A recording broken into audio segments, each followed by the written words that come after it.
It's the Lions talk, 4 men in the room. One ass cheek, 3 toes bringing the doom. Nate on the clock, Jay catching the heat. Chris and B are arguing right on the street. One ass cheek, 3 toes. One ass cheek, Detroit knows. Lions on the map, we don't care about the woes. One ass cheek, 3 toes, that's how the show goes.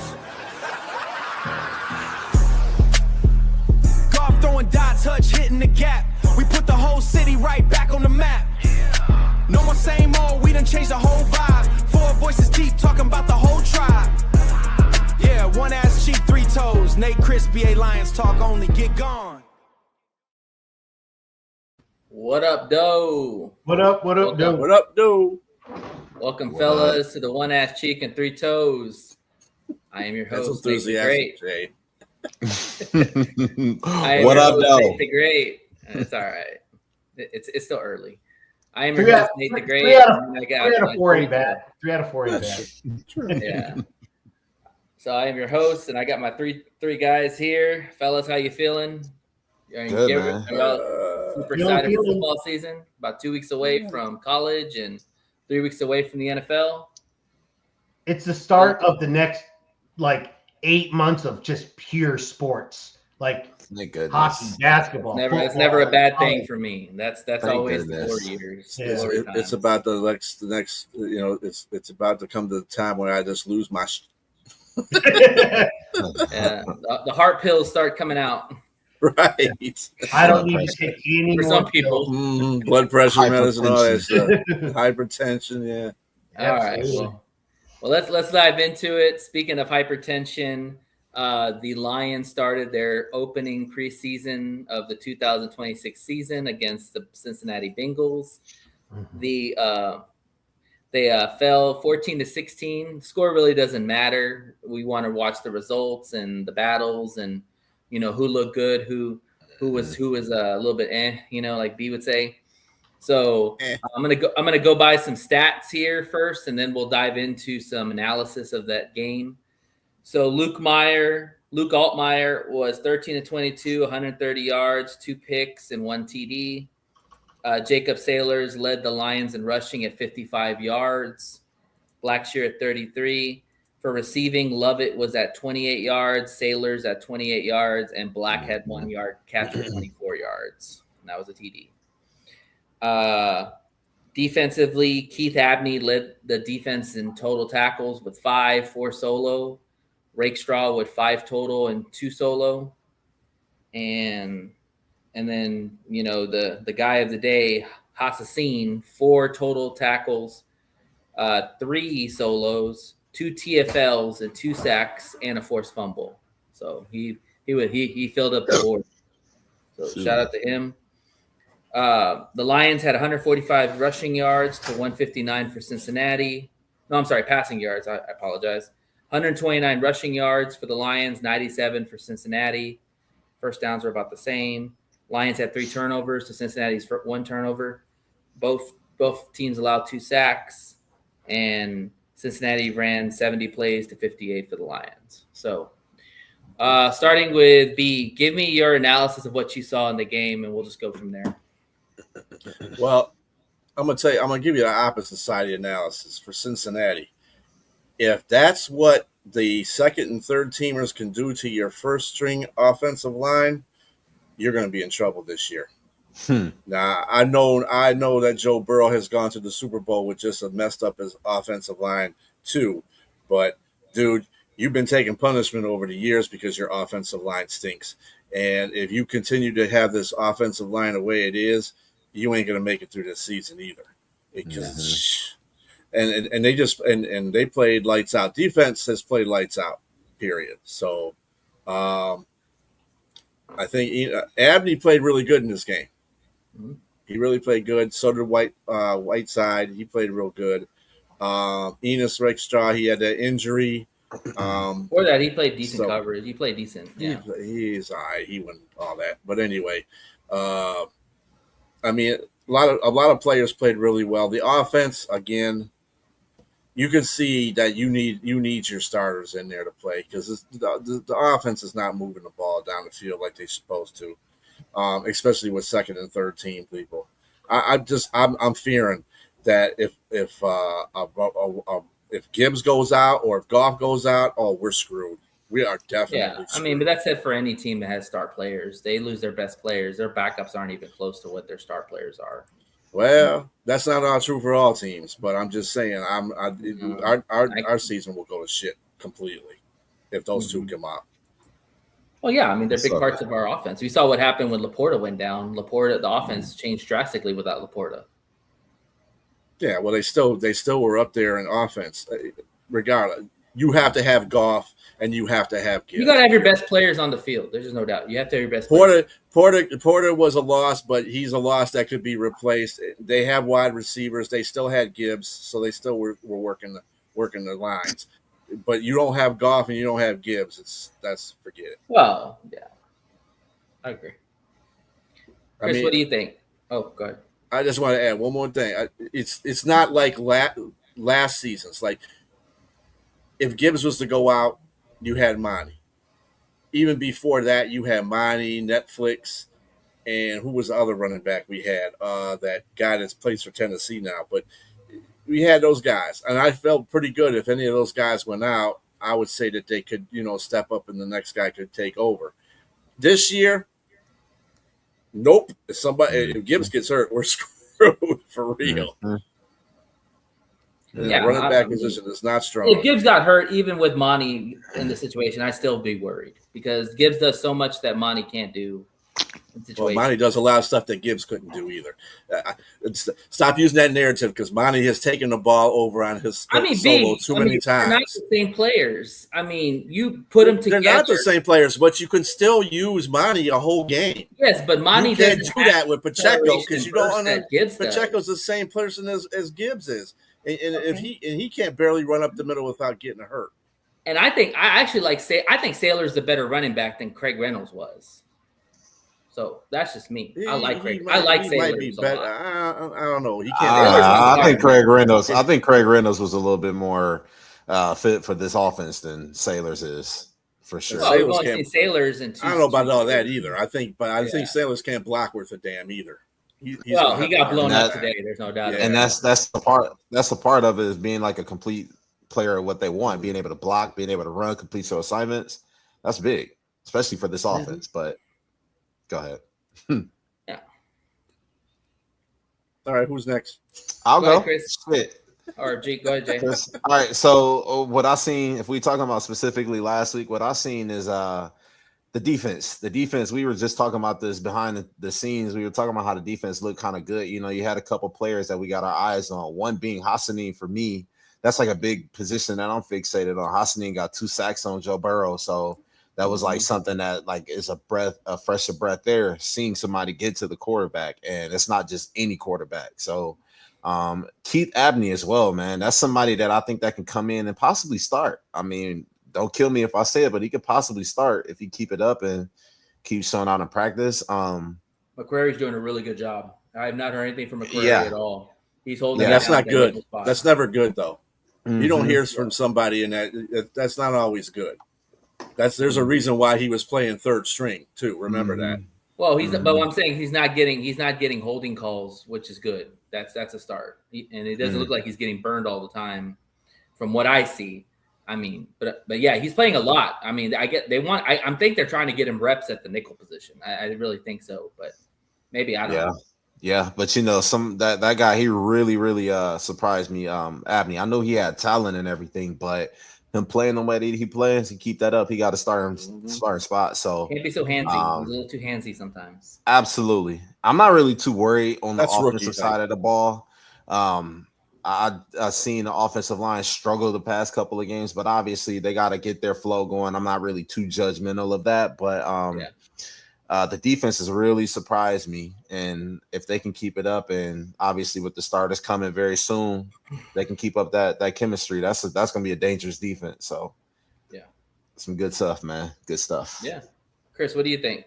Yeah, I like the defense too. I like Abney. I mean, obviously the top guys that I've seen so far.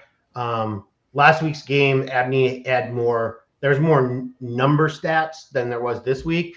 But I saw him more maybe it's because I saw him last week and now I paid attention more this week. I saw him more this week visually than I did last week.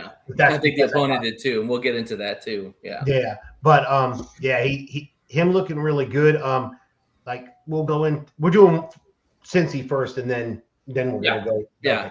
Just give me your thoughts on Cincy game first. Yeah. I like it. I like Sayers. Sayers did really good that first week, so I really like it. Like the quarterbacks, I'm just up and down. With the first game, it was just whatever. It was whatever. But that was Dobbs. He was like thrown into it like 3 days into the camp. So not only that, I didn't like the play call the first week that much. But then again, it was the first one, so it is what it is. But I like the defense more than the offense the first week. That's just I like it better. But there was a few guys that were. I mean, Blake Miller played okay. Again, you didn't hear from him, so that's a good sign. I'm sorry? You didn't hear from him as far as holding calls or anything like that. Or Larry. Both played well the last game. Larry played well too.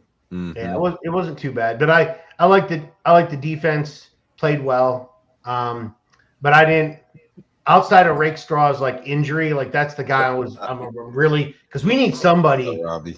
We need some corner to do something.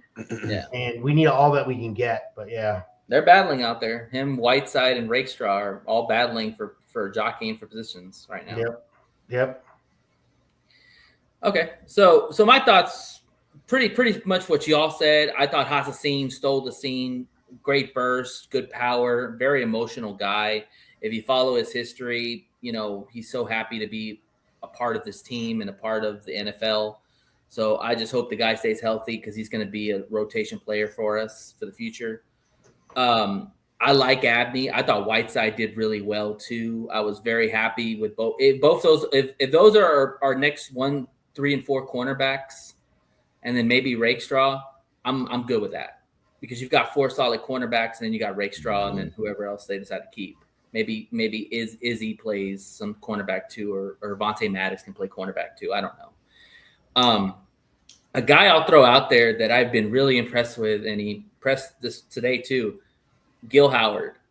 I told y'all about Gil Howard when we had the draft. This guy has got a lot of burst and can mess up things in the middle because he's like TJ Lang said, he's good at getting skinny very quickly with the guards and getting and blowing up plays. He did a lot of that at Tech. If you watch some of his Tech tape, like he was blowing up players along with David Bailey. Him and David Bailey were probably the best 2 players on that D-line for Tech. And so Gil Howard is a player that keep your eye on because this guy not only could be, a big rotation piece, but if he really gets himself together and, really finds his way, he could very well be a starter at some point because he's got the skills to do that. He's got the size, he's got the speed, he's got the hand placement. But I really like him. And if you watch that play against Cincinnati where he ran down that running quarterback, that was impressive. You don't see a lot of defensive tackles do that. So he's got speed to rush a quarterback that's running. So I was happy what I saw from him. Something with the Lions offense, and I don't know what it is. I know that most preseason games, the offense is supposed to be vanilla. Always. I feel like the Lions is pure vanilla times 10 because we don't see nothing from the Lions offense at all. We don't see deep shots. We don't see everything's dink and dunk or play action plays and all that. You don't see a lot of shots downfield. So we can't really evaluate these quarterbacks from that standpoint. All we can evaluate for them is can they hit the open shots? Can they sit in the pocket, make their progressions? Or if they have to run, can they run? Complete assignments. We don't see a lot of open with the offense and preseason. I don't know. Maybe that's a Dan thing that he just it's definitely a Dan thing that way.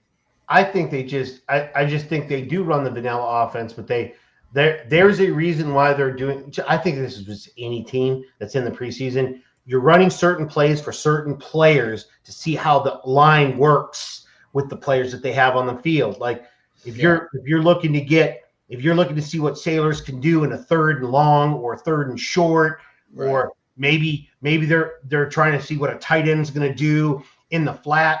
And it might be like you're throwing to the tight end, irregardless if he's covered or not. I want to see how he adjusts to you throwing the ball, and I want to see how you throw the ball to him. Like those are just made up for certain reasons. That's why some people are like, why did they do this? Or they're doing it for a specific reason to see certain players that they're looking for. Exactly.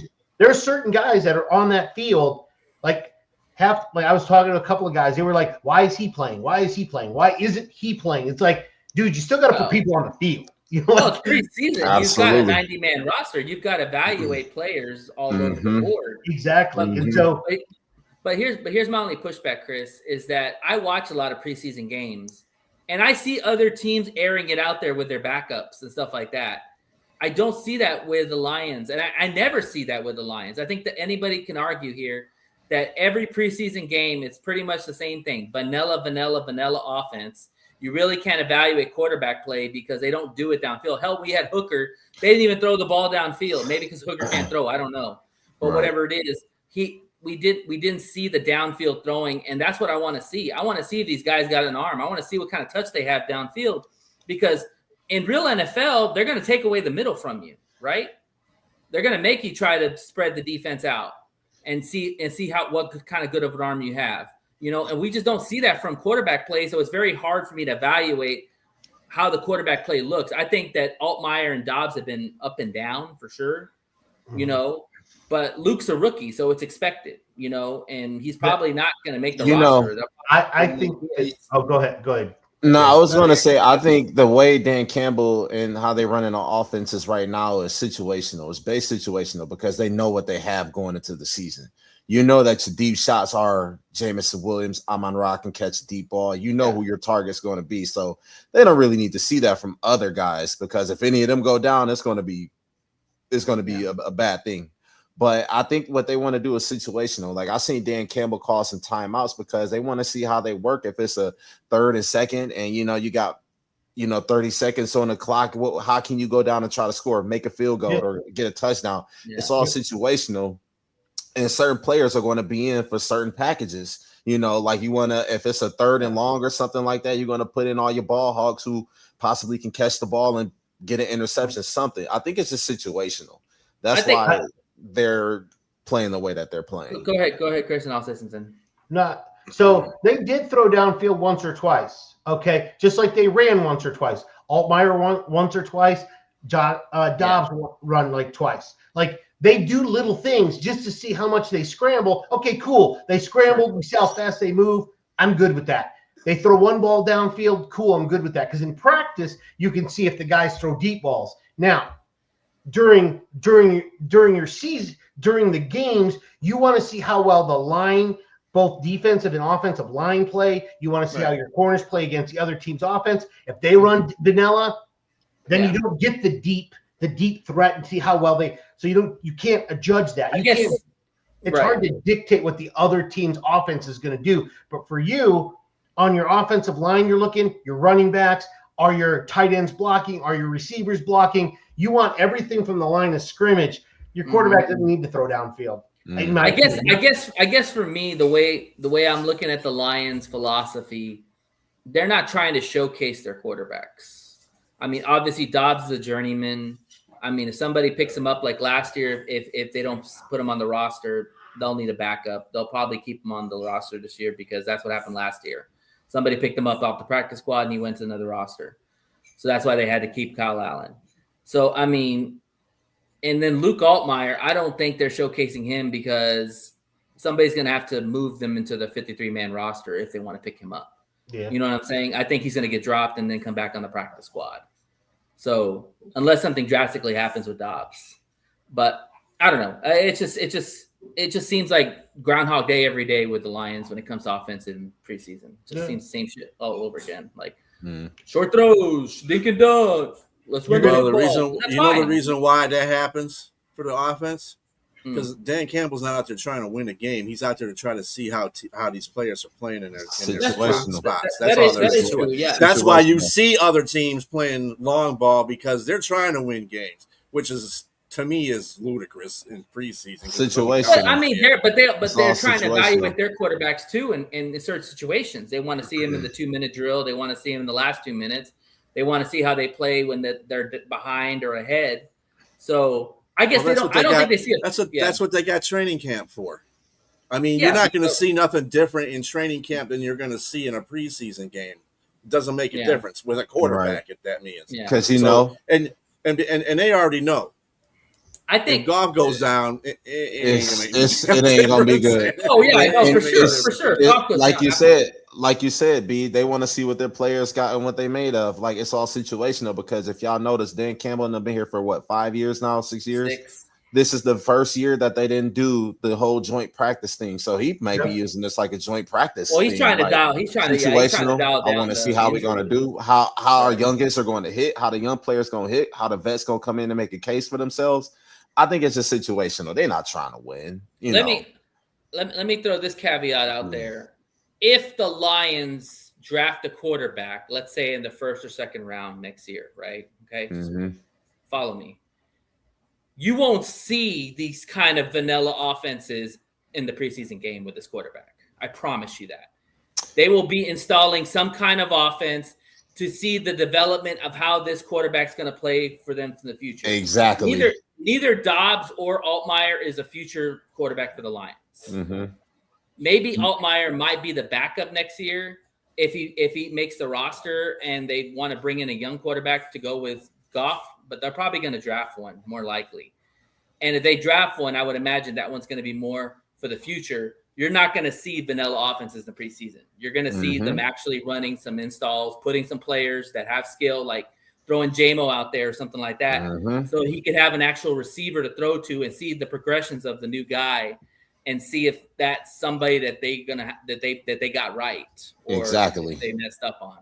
Exactly. So we don't need to deal with Altmaier or Dobbs, because it's like we don't plan on them coming in playing. They're just going to play Dobbs. So, I mean, Dobbs is going to be the backup. We already know that. I will tell you, if they draft a quarterback in the first 3 rounds from here on out at any point in time, it will be the one that they dictate will be their future starter, because Hendon Hooker failed, and they drafted him in the 3rd round. Well, they're going to make that mistake again. Right. So if they draft anybody in the first 3 rounds, that is like their future. They can't afford to miss again. So if it's 4th and after, then he's a backup, or he's just somebody they're trying to fill. You know what? I like that. Trinidad Chambliss is actually really good. He's not a big guy. That's a problem. But the one thing I respect about Trinidad Chambliss, not to turn this to Ole Miss, but he actually went back and he's going to like even better himself, like Dante Moore. You know, Dante Moore could have easily came out this year and been in the top 5, but they feel like they got more to work on. They're going to go back and play. Do your thing, man. Dante Moore. Oh, absolutely. Oh, yeah. Absolutely. Dante Moore would be a dream. 100. I'd rather have CJ Carr. But that's far fetched. I don't think we won't get. Yeah, I think I was thinking about this earlier. Goff's only 31, and God willing, he stays. He's been healthy his whole career, but for the most part, he's not stupid. He knows when to go down. He's not going to take a dumb play and hurt himself. Like, he'll fall like a giraffe. So, I mean, the thing is that he's going to play to probably about 35, and you'll probably still get 2 or 3 or 4 more good years of him if he stays healthy, because he can still rocket the arm. He can still make that. He's accurate as hell. Like, he's never been an athletic person, so we don't have to worry about that. He just can throw from the pocket. You can do that to 35, even. Hell, Brady did it till 40 something. Yeah. As long as he's protected, he'll be fine. I mean, exactly. That's what I'm saying. So I don't think the Lions will be looking for a quarterback anytime soon, because I think that they see Goff in his prime right now and like, hey, we'll ride for the next 3 or 4 years. Now, with the contract situation, that's a different situation, because now he's going to be making a lot more money. Then you're going to have to start thinking about, like, well, you know, how much are we winning compared to how much he's getting paid, and go from there. But that's a story for another time. But let's jump into the Commanders talk. So the Lions did win today. Yay. All right. It was preseason, but I don't care. It's a win's a win. All right. So they won 17-13 in Detroit. Great crowd. I was watching on the thing, and man, that crowd was loud. I mean, I don't know if it was full capacity. But yeah, it seemed like a good crowd. Let's see. Let's go over some stats real quick. So Altmaier was 9-13 for 86 yards. He was sacked 4 times. Dobbs was 7-12 for 74 yards, 1 interception, and sacked 1 time. Let's see. Dobbs was your leading rusher with 53 yards. He had that big one for a touchdown on the read option. Travion Williams had 36 yards. Meeks had 33 yards. Travion had 24. Conklin had 21. Let's see. Whiteside led the team in tackles, 4 total, 2 solo. DJ Reed was tied for 4 tackles, 4 solo, 2 TFLs. That's pretty much about it. Yeah, I don't think anybody has. Who has sacks? Moore had a sack, duh. Moore had a sack in front of his Michigan faithful. That was awesome. And DJ Wantham had a sack on Jay Daniels. All right, so we'll go back around the other way. Jay, talk to me about what you saw in this game. I saw a relentless defense. I saw another relentless defense and 2 people that we expect to get major playing time this year in Wantham and Derek Moore went out there and actually played some really good football. It's good to see that coming from a young guy coming out of college, juicing him up, giving him that type of energy. I liked it. And I also seen the offensive line. I don't really think they did good, to say, lack of better words, but giving up 4 sacks on what's his name, Altmaier. I mean, you just got to protect your guy. And I know Altmaier can make some bad decisions, but you still want to see Blake Miller go out there, make some plays. He didn't really get a chance to get the ball off in those 4 sacks. Yeah, so on the ground. I just seen a team basically go out there and try to play motivated.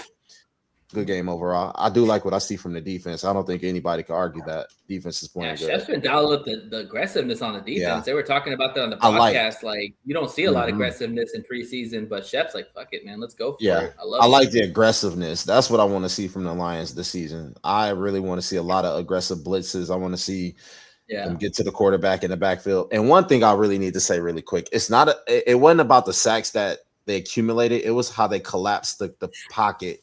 Made the quarterback feel uncomfortable, made him feel the pressure, so you go out and make mistakes. That was a big thing the Lions defense did. So that was huge. Chris. Yeah, so I watched the majority of the game. I liked I'm gonna give a shout out, even though he got he got hit pretty hard at one point, but O'Neal was playing really good. He had a stretch. Yeah, he played really well. Yeah, he plays in a row.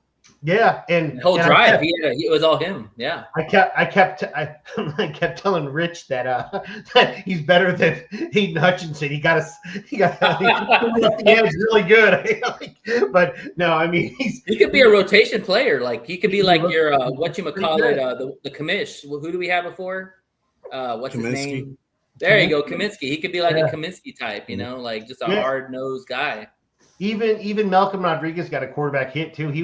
We had a sighting on him, so he wasn't too bad. But I mean, I'll tell you, Rakestraw didn't play too bad. They didn't throw his way a whole lot, but he did play. He played late into the game too. I think he played like the second or third string because they started the cornerbacks. They started Reed and they started Rock, and then they started after that. It was I saw him.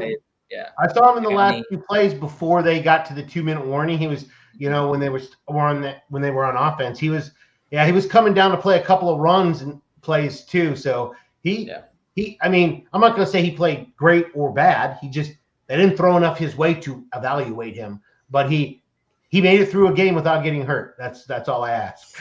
that's all I ask. Albany played really well too. Albany and Whiteside played very well. Abney, sorry.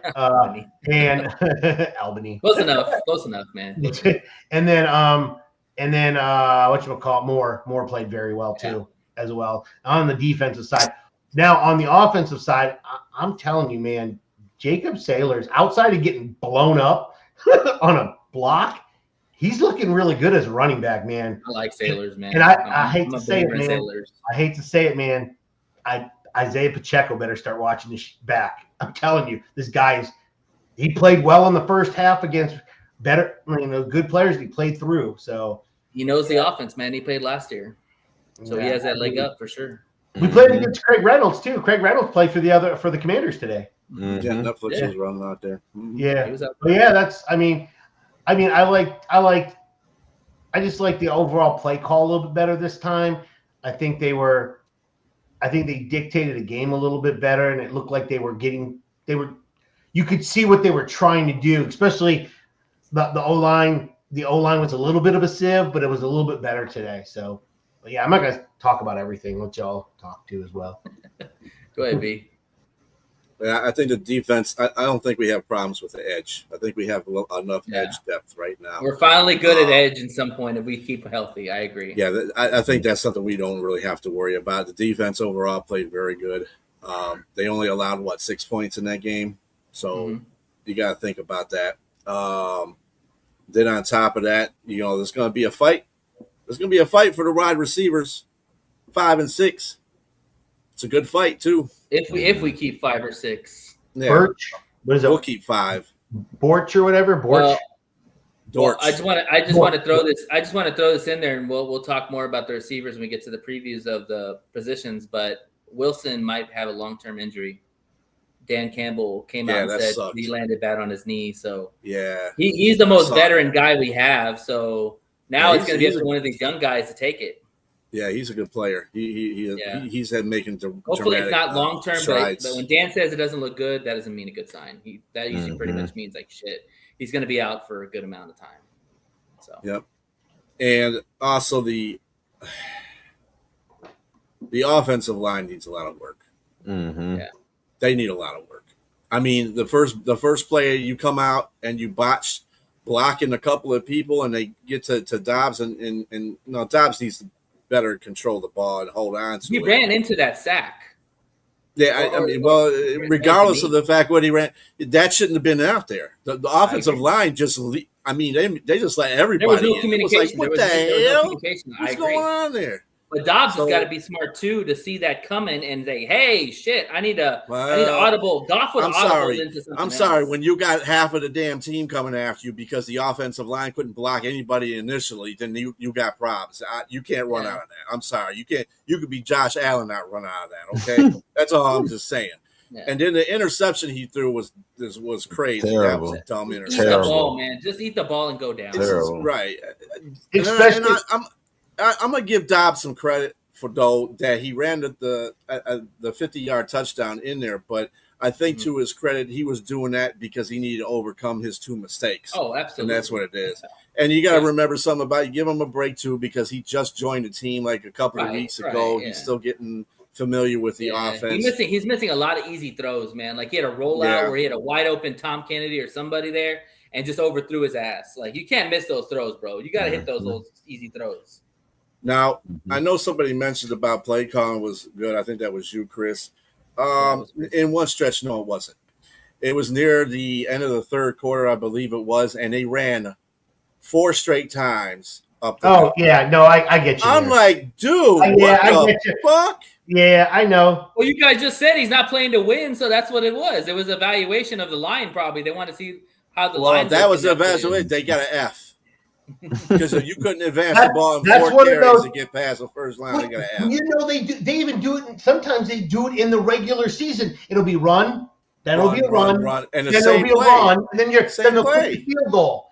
Yeah, it's the same. It's the same play. Like run the same run between the center and the guard all the time, right in there. That's like, and let's be honest too, fellas. Like I just thought of this right now. Another reason why the offense, they don't show shit is because our receivers are shit. Let's just be real. Outside of J-Mo, Tesla, and Brown, who else can we rely on to make catches or make plays for us? Kennedy. Maybe Kennedy. Kennedy definitely can. I think Lovett. I mean, can but too. outside of Kid, but that's low hanging fruit right there. That's what I'm saying. Mm-hmm. Like that's after Kennedy, who the hell else can you say you can rely on to make catches? Well, regardless if you want to win or lose the game, that's part of your evaluation. Yeah. So when you get in down in distance, you should be able to rely on your receivers. This is the reason why you have preseason, so you can see this kind of stuff. Yep. So what your point is, Dan does not like to win. Yeah. No, we got you, but you can't tell if you don't use those players in situations. True, that's what I'm saying. But you don't got running the ball 4 straight times between the guard and the center is a dumb thing. I'm sorry. I'm going to tell you right now, losing Kendrick Law was huge because they were really looking to feature him as one of the receivers for the future. because That of was the my speed guy, he Kendrick had, Law. the size, and they were going to feature him in preseason. Crazy. And him going down, they were like, oh, shit. Now who do we have? We got to go get Kendrick. We got to get some guy from the UFL in black. We got to get some. We got Lovett that's back there. Dortch. They don't even use Dortch as receiver, which is shocking. I guess they're protecting him for the return game. But I mean, they don't have any juice, guys. There's no juice out there that you can get excited about that's going to go downfield. Law would have been that guy. Law would have been the dude. Okay, dude, go on a go route or go on a cut, a slant, because you got that burst and speed that can take it to the house. But I'll agree with I'll agree with BA 100% on this. Is if you're running, then I mean, yeah, I get it. I don't know why they ran those 4. I forgot about those 4. I'm glad you remember it. But the 4 is if you're in a regular game, if you're trying to simulate a game, and it's a first, if it's a 1st and 10, and then it's a 2nd and freaking 8, and then it's a 3rd and 8. You got to pass at that point, because in a real game, you're going to pass. I want to say that's preseason situation, but Dan would do that in a regular season game. I could see him doing that shit. He has done it. But what I'm saying is that you can't be afraid to throw the ball, especially in a preseason game. Well, we want to get something. That's at that point when you're at 3rd and 8 and you've already tried 2 runs and it's not working. What are you trying to prove? Right. What are you trying to find out with a player that you just didn't find out 2 plays ago? They already know the run's coming. And if you think that, we don't have the receivers to do it, they got to figure it out. Throw it into coverage. Those receivers got to come fellas, down. That proves my point. They were trying to win the game. That's why they did that. They were trying. They had the lead, or they were close. They were trying not to lose the game. They were trying to win it. It was at home. They were playing not to lose. I don't know. I don't think they were trying to win. Games to win. You want to know one reason? Games to be stationary. That's the reason why. I mean, look at this. What was the score, B? What was the score at the time? It was 17. It was 14-13. Okay, so we're up by 1. Okay. Yeah, and then that's when they kicked the field goal. I'm going to tell you this. There is a difference between the offensive coordinators. When Ben Johnson had the offense during those years in the exhibition, they did a hell of a lot more during the preseason. Once they didn't have him and they had Morton and then Morton at the time, and then they had Pet, they're doing the same thing that they did the last 2 years in the preseason. They're not doing that. We're not going to take any chances, because see, Ben Johnson, to give him credit for some things, he's the one that can make 16 different plays out of 1. Yeah. So you can say that the offense is vanilla, but his vanilla is a whole different type of vanilla. Okay, so he can run 1 play out of the 16 that he can form from that, and that'll be good enough. But you don't have any of that. You don't have any of that creative offensive play calling right now between Morton. You had in Morton and Pet at this point. So. Yeah. I want to see more of that. I want to see them kind of, if they're going to do runs and stuff like that, I'd like to at least see them do a reverse or something like that. A couple of nice little screen plays. A couple of throws, throws down the field that are off like play fakes, like Goff would do. And. They threw it, but that was just, they weren't play fakes. Yeah. They were just dropping back and throwing. That's not how the Lions offense operates. No, but I think also, too, you got to look at the personnel. Obviously, when game 1 happens against the Saints, with J-Mo and Gibbs out there, you're going to see screens. You're going to see end arounds, I would imagine. If we don't see that in the first game, then I think you have a valid point. But in preseason, I'm not talking about when we start the football season, because I won't worry about – the only thing I'm going to worry about in the offense is the offensive line. Other than that, I'm not worried about the offense. What I'm talking about is your point of these players getting plays out in the preseason. You're not going to see what they're going to do unless you start throwing stuff at them like, hey, I want you to go out there and, have a quarterback say, go out 10 and out. You know what I'm saying? Backyard football for a little bit. Yeah, and this is why I don't understand why you don't roll J-Mo out there or Tesla. Tesla didn't even play. Like, why not roll those dudes out there? Game? None of the damn starters did play, and like I said, all the offensive, what I'm saying and not even all the offensive starters played because Penei Sewell was sitting on right. But what I'm saying, bench, so what I'm saying is like, okay, like I don't care about Dobbs. Okay, Dobbs is just here this year, and he probably won't be on here next year. But if you want to see what Luke has, at least give him some kind of weapon out there. Like put a JMO out there. I'd like to see what he would do with JMO, or I'd like to see what he'd do with Tesla. You know, like he started with Tesla, but they don't want to do it because why is that? Though they're just protecting their starters. That's all they're doing. So I'm asking, why do you want to see JMO out there? I mean, I want to see JMO get some reps. I want to see Tesla get some reps. Amon-Ra is the one guy. Listen, Amon-Ra is the one guy that he don't have to play one damn snap in the preseason and he'll be fine. You know, I'm sure they get reps in practice together. Oh, absolutely. But I'm just talking about real games. Yeah.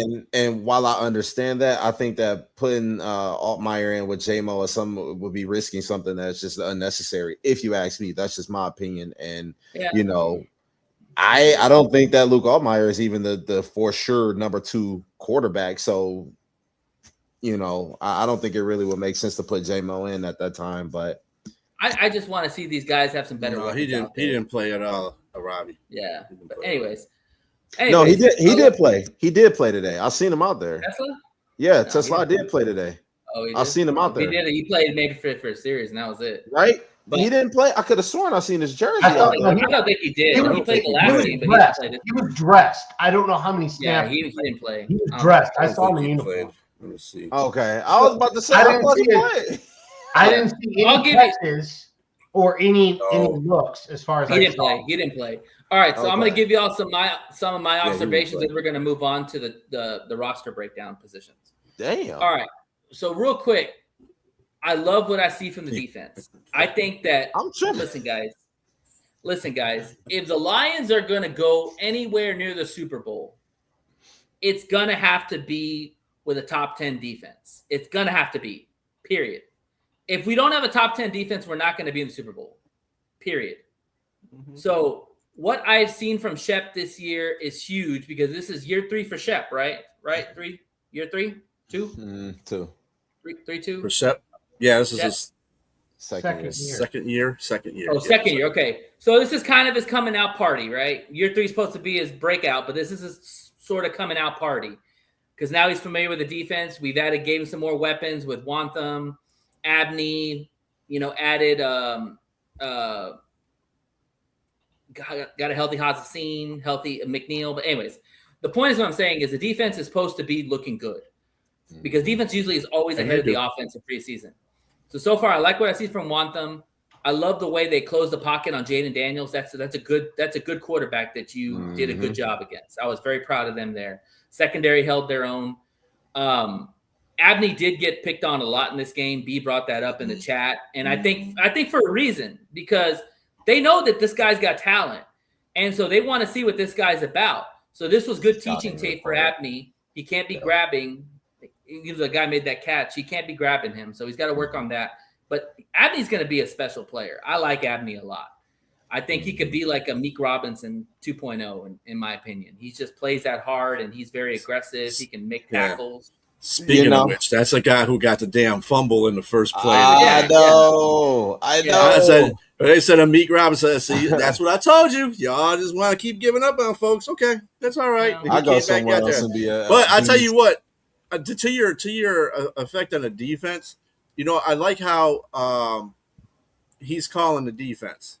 I really do like Shep's calling the defense. That first play where White got right up the middle on him, it was like a surprise. They didn't know what the hell was going on. He just saw this flash and it was over. Zipped right in and it was over.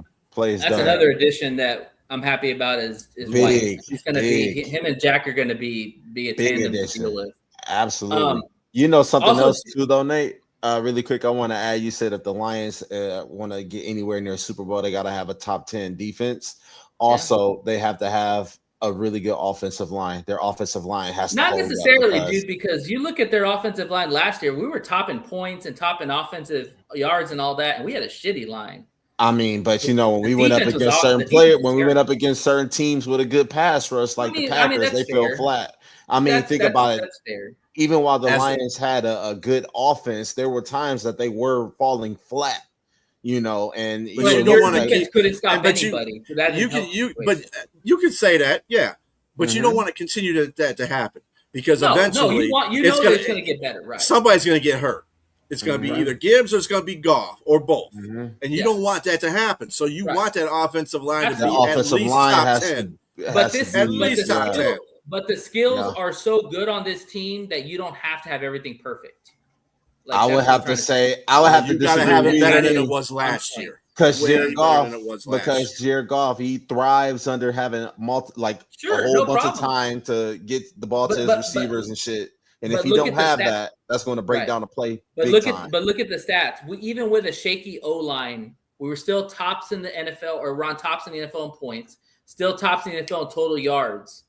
Like, where was the defense? The defense was dead last in passing, or near dead I last in agree. passing, and we were terrible against the run in the second half. I got So- a little something for you, Nate. Remember the very first game when the Lions played the Packers? The Lions First didn't game. score. I know. The It very was the first first game. bro. The There was a Lions lot of didn't. shit that The didn't happen. Lions didn't score at all until the end of the game. Yeah, Right. I get it. And Yeah. that was due to a lot of mishaps, a lot of missed assignments Sure, by our and that's rookie, expected the and, first game. you know, you're exactly. gonna have those situations. But when they Absolutely. started to pick it up a little bit that next week and they played Chicago, they dropped 52 on Chicago. Why? Yeah. Because the offensive line was in sync. The offense was in sync. They knew Well, what they you wanted. weren't going They were against Michael well Parsons prepared. either, so that helps too, right? Exactly. Let's be honest. And so I think that the offensive line has to be very consistent across the board. Like B said, I would say at least the top 6 or 7, but at least top 10 in order I think the for you to be Lions able can to have sustain. the what Lions you can want. have an average offensive line, and they'll be fine. It's the defense that we need that to take a step up, agree. because if the offense is making the points and defense is giving up the points, then you're just breaking even. Mhm. We have to get back to that point differential we did earlier in the season, where we're really high, and then as the season waned, we started getting out of that point differential. When your Mhm. point differential is high, your team's doing really, really well because you're scoring points. You're not allowing a lot of points. Mhm. But when your differential is down, you're giving up more points than you're scoring. That's the problem. Mhm. So this defense has to be top 10 for us to get to Super Bowl. But anyway, Absolutely. I agree. back to my point. So the defense looked good.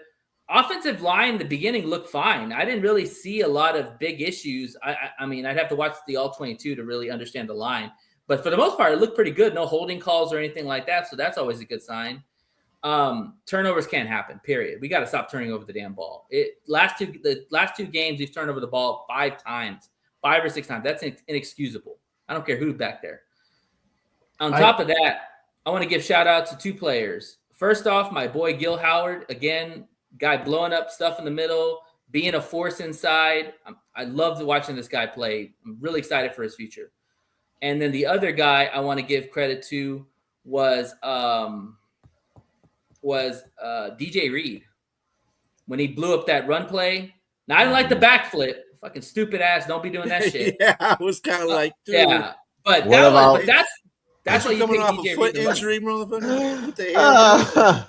Avonte Maddox had a good play too. Yeah, him too. Yes, Yeah. Maddox had a- yeah. He And he played deep into the smashed. game. Yeah, That was like in he the did, third yeah. quarter Sure he did. made that play. Sure Yeah, did. he did. That was really good. Sure did. Yeah. I seen that. I was Rock like, okay. Yassin made a couple of Rocky really Yassin, good plays too. yes. He Yeah. stopped So that third down, I do believe. That third down Mhm. conversion. Mm-hmm. If there's one concern I see that might from last year to this year is the return game. Our kickoff return coverage is crap, man. Our return coverage is crap. I don't know what we need to do. Even with Khalif back there last year, it was still crap. We barely gained any yardage. That has not changed. Even in preseason, it looks like garbage.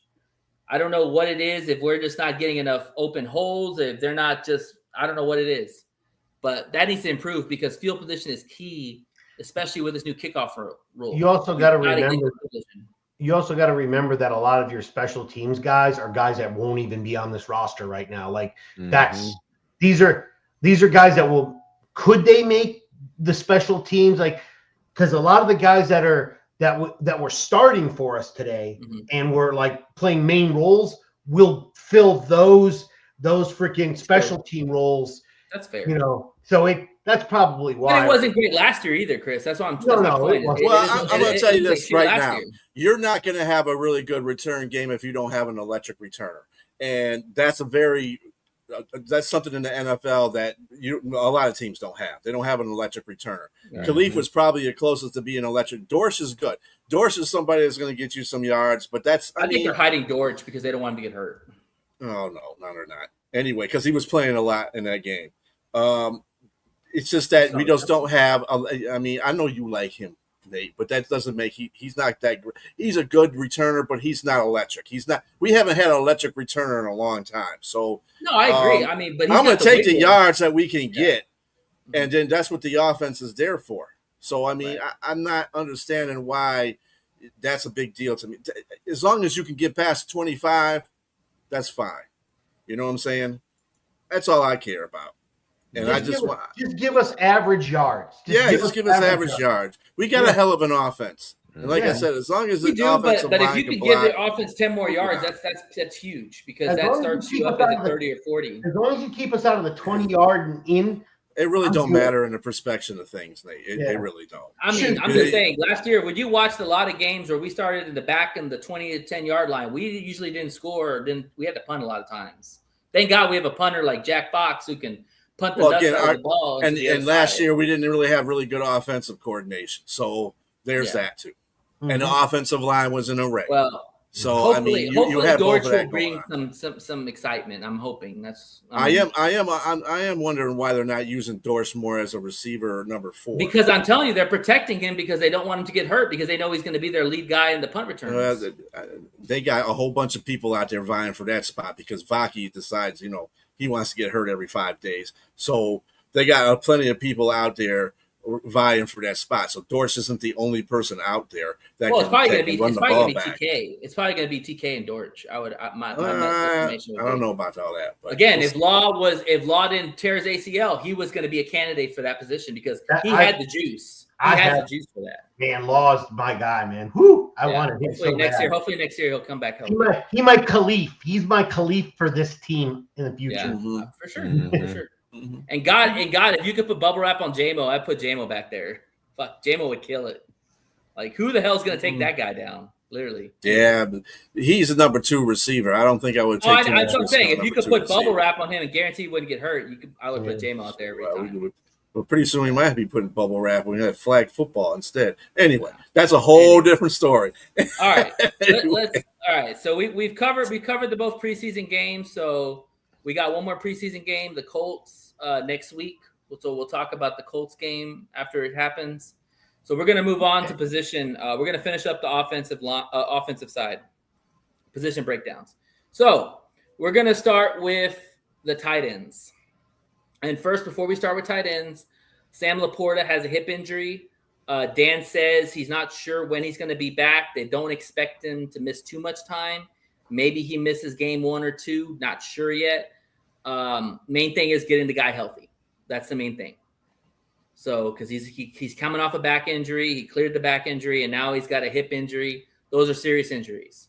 So, take as much time as you can. Get Laporta healthy. We need him on the field. So, let's talk about the tight end room right now. So, we have Brock Wright is number 2 tight end. Then you have Tyler Conklin, who they got in the free agency, is your tight end 3. Mm-hmm. And then it's a plethora of other guys. The one guy I think that I would put in there would be Meeks, because they like Jackson Meeks. He's converted from receiver to tight end, and he's got some juice. He's a bigger guy, a little more speed. I don't know how good of a blocker he is, but yeah, B don't like him. So, but anyway, it's got nothing to do with me liking him. It's the fact that whenever the Lions make somebody a tight end, mm-hmm. that's telling you right there that player's not going to be there for long. Because remember they did that to what's his face. That dude never worked out as a tight end. Meeks is another guy. You're going to put more weight on a receiver. That's not going to work for you. I'm sorry. The 3 tight ends that they got right now. The 3 tight ends they got right now are solid. They're going to keep those 3. So they're probably only going to keep 3 tight ends. They had Meeks. They had Meeks playing it today, and he got hurt. Been a tight end. He's been a tight end since training camp. Yeah. Okay, that's what I thought. But he was on the edge blocking, and That ain't it. Yeah. I'm sorry. Yeah, he's not a I'll blocker. put He's I'll more put of a another receiver. O line out there. Like, I mean, I'm Okay, sorry. so I'll let's convert. circle. I'll convert an O lineman to tight end before I'll. Mhm. All right, so let's circle back around. Talk to me about the tight end room. How are we feeling about the tight end room now, knowing Laporta might be out for a couple of games? I would say probably so. What are your thoughts right now? It's not looking good. It's not looking good because Laporta, he's just can't get back in his rhythm. It seemed like he's dealing with some things that's just keeping him sidelined. And if it's going to keep him out for a couple games, I would assume that's at least a month and a half from now, considering the season don't start for another couple of weeks. So I want to know the severity of his injury. And I mean, this is a contract year for Laporta. Really, let's just be honest. They're going to say, are we paying Laporta or are we paying Brent? He's not really making a case for himself. So You'll get him on the cheap now. and Laporta was a really big piece to this offense. And while we still had a top offense without him last year, how long will we be able to sustain that? Because Laporta was a big contributor. So I've always liked Brock Wright. Brock Wright pretty much played his whole career here, almost just about, right?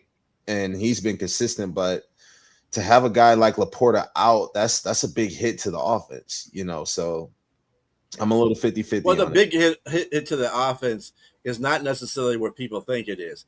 Not in his pass catching ability or anything like that. It's his blocking. He's a very good blocker. Exactly. He's an all-around great Exactly. tight end. And you need and the way the offensive line is right now, you need any extra help you can possibly get. Absolutely. And he would be the extra help. Absolutely. My bad. I was just going to say he and George Kittle were really the two best blocking pass catching and blocking tight ends in the league. You know, and losing that with this type of offense is big. Yeah, and the thing is too is that when you look at tight end 2 and 3, Brock Wright's probably more of a blocking tight end than receiving tight end, and Tyler Conklin's more of a receiving tight end than a blocking tight end. So basically, you have two guys that do the opposite of what we need. Sometimes, you know, like it's it's concerning. It's very hard to find an all-around tight end in the league. One that both can block and can also catch. So usually it is they're either a blocker or they are a receiver. Like there's no right. Yeah. So it's hard. Porta's mixture of both. Yeah. Yeah, that's what makes him so unique. That's what makes it tough because if he's not going to be here, like I mean, if he comes back game 2 or 3 and he's fine the rest of the year and he does great, cool. But we have to see it. And he keeps getting injured, even if it's little tinge injuries. I ain't going to sign you unless you want me to sign you with an incentive-laden contract. Like well, they probably will do some kind of thing like that. Yeah. I seldom see teams do that anymore. It's like are you going to accept a 3-year, like $10 million contract and you have to play at least 80% of the game to get your nobody's gonna play that. They'll find a team that will pay you freaking like 3 years, like $70 million. He's still young too. You can't give up on a young guy like that. Like he still hasn't even hit his prime yet. You talking about Laporta? Yeah, he came out of the gate right off like on fire. He had a setback with the back. Setbacks. And that's the scary thing is though, it's like if he's having these types of injuries early on in his career, you know, I wonder what more wear and tear, how will that affect him down the line? Better with age, man. Injuries do not get better with age. They do not, especially that's the young man's game. Football is a young man's game, you know. But the good thing is with Laporta is it's not like with Brock Bowers in Vegas, where Brock Bowers is the guy. Like he's gonna have to catch 100 catches, he's gonna have to be the main focal point of your offense. Sam Laporta is a part of our offense, but he's not the main focal point. We've got Amon-Ra St. Brown, we've got J-Mo, we've got Tesla. I like Laporta because Laporta takes the linebackers away from the middle of the field and opens up for guys like Amon-Ra St. Brown, opens up slants for J-Mo. Like you need that threat. For this year, I 100% agree. But when it comes to that, okay, now he needs a contract. That's different. That's a difference. Yeah. That's when you're like, you can't pay him like a number 1 receiver when he. No, we got to see how healthy he is. You're right. Yeah, absolutely. You know, but that's in check. This injury for me puts the contract to the end of the season. Yeah, I think if he would have, since he started camp healthy and he was past the back injury. And if he played well in the middle of the season, they probably would pay him. This is actually probably going to derail him to the end of the season. And I think he's okay with that because if you listen to the interviews, he just wants to play ball. He's not even talking about contracts or anything like that. He understands the situation. He understands that tight ends are underpaid, so he wants the guys to get paid. But I think he just wants to play ball and stay healthy. So hopefully they'll figure that one out. Mm-hmm. So the good thing is, in my opinion, with the tight end thing is that last year it was a bigger issue because you just had Brock Wright, right? And then Brock Wright got hurt, remember? And then we're screwed. This year you got Tyler Conklin, so now you've got at least 2 tight ends that you can still run 2 tight end personnels, 12 personnel. You can still have Brock Wright as your blocker, and you can still put Tyler Conklin as a receiving tight end. And hopefully you get some kind of, results there from the passing game. You'd put, genuinely probably put the blocker on the left side for the blind side, and then you put the pass catcher on the right side. Yeah, Mm-hmm. I'm just saying you have option. You'll have a receiving option. Mm-hmm. Yeah, it depends on how Pet uses his tight ends. I don't know how. I know he had Christian McBride at Arizona, but that's Trey. You're going from Christian McBride to Sam Laporta, so you really don't have any much of a change there because Christian McBride was awesome last year. But that was an individual effort. You didn't hear about the other damn tight end, though, did you? Hell no. Sure So, that's the thing. Well, that was another point. I don't think Pet runs a lot of tight end sets. That's what I'm saying. I don't think he runs a lot of tight end sets. He's more of everybody get in there for the run kind of guy. Yeah. He's going to rerun the ball more. And that's another good point is that offense was predicated on Trey McBride to be successful. Like, the Lions can have other Michael weapons. Wilson in there, and they had Harrison in there. They had Connor when he was healthy. Yeah, the backup quarterback. Petz did a hell of a job of what he had. That gives me hope for him. Hopefully, with us. Mm-hmm. All right. Anything else on the tight ends? Nope. Okay, let's move on to receivers. So obviously you have your main receivers: Amon-Ra St. Brown, J-Mo, Isaac Tesla. Who, if B thinks that they're going to carry 5 receivers, who's your next 2 receivers? Well, Dortch is going to be one of them because he's going to be a return guy. So 4. Right. So your 5th receiver. Who's your 5th receiver? You want to say love it? Love it. Okay. What would you say, B? 5th receiver. Hold on a minute. Let me see here. Assuming Wilson's out. If Wilson wasn't hurt, I think Wilson makes the 5th receiver because he's a veteran guy. He's got speed, but I think he's going to be out for a little bit, according to what Dan's comment was about that. I kind of did like what Tay Martin did today. He was pretty much all over the field. He was. I think Levitt. He got early reps. Yeah. Yeah, I think Levitt's time is coming for him. He's about to. I don't know if they're going to keep him. Jackson did a pretty good job today too. He wasn't doing too bad. If I was going to keep Jackson, Lucky Meeks? Jackson. Lucky Jackson. Lucky Jackson. Yeah, small, he did pretty good today. Yeah, he's 6'1". He's not short. Okay. He looks short. Malik Cunningham, I didn't see a lot of him at all. I don't think he's going to make the He's team. a converted quarterback. Black.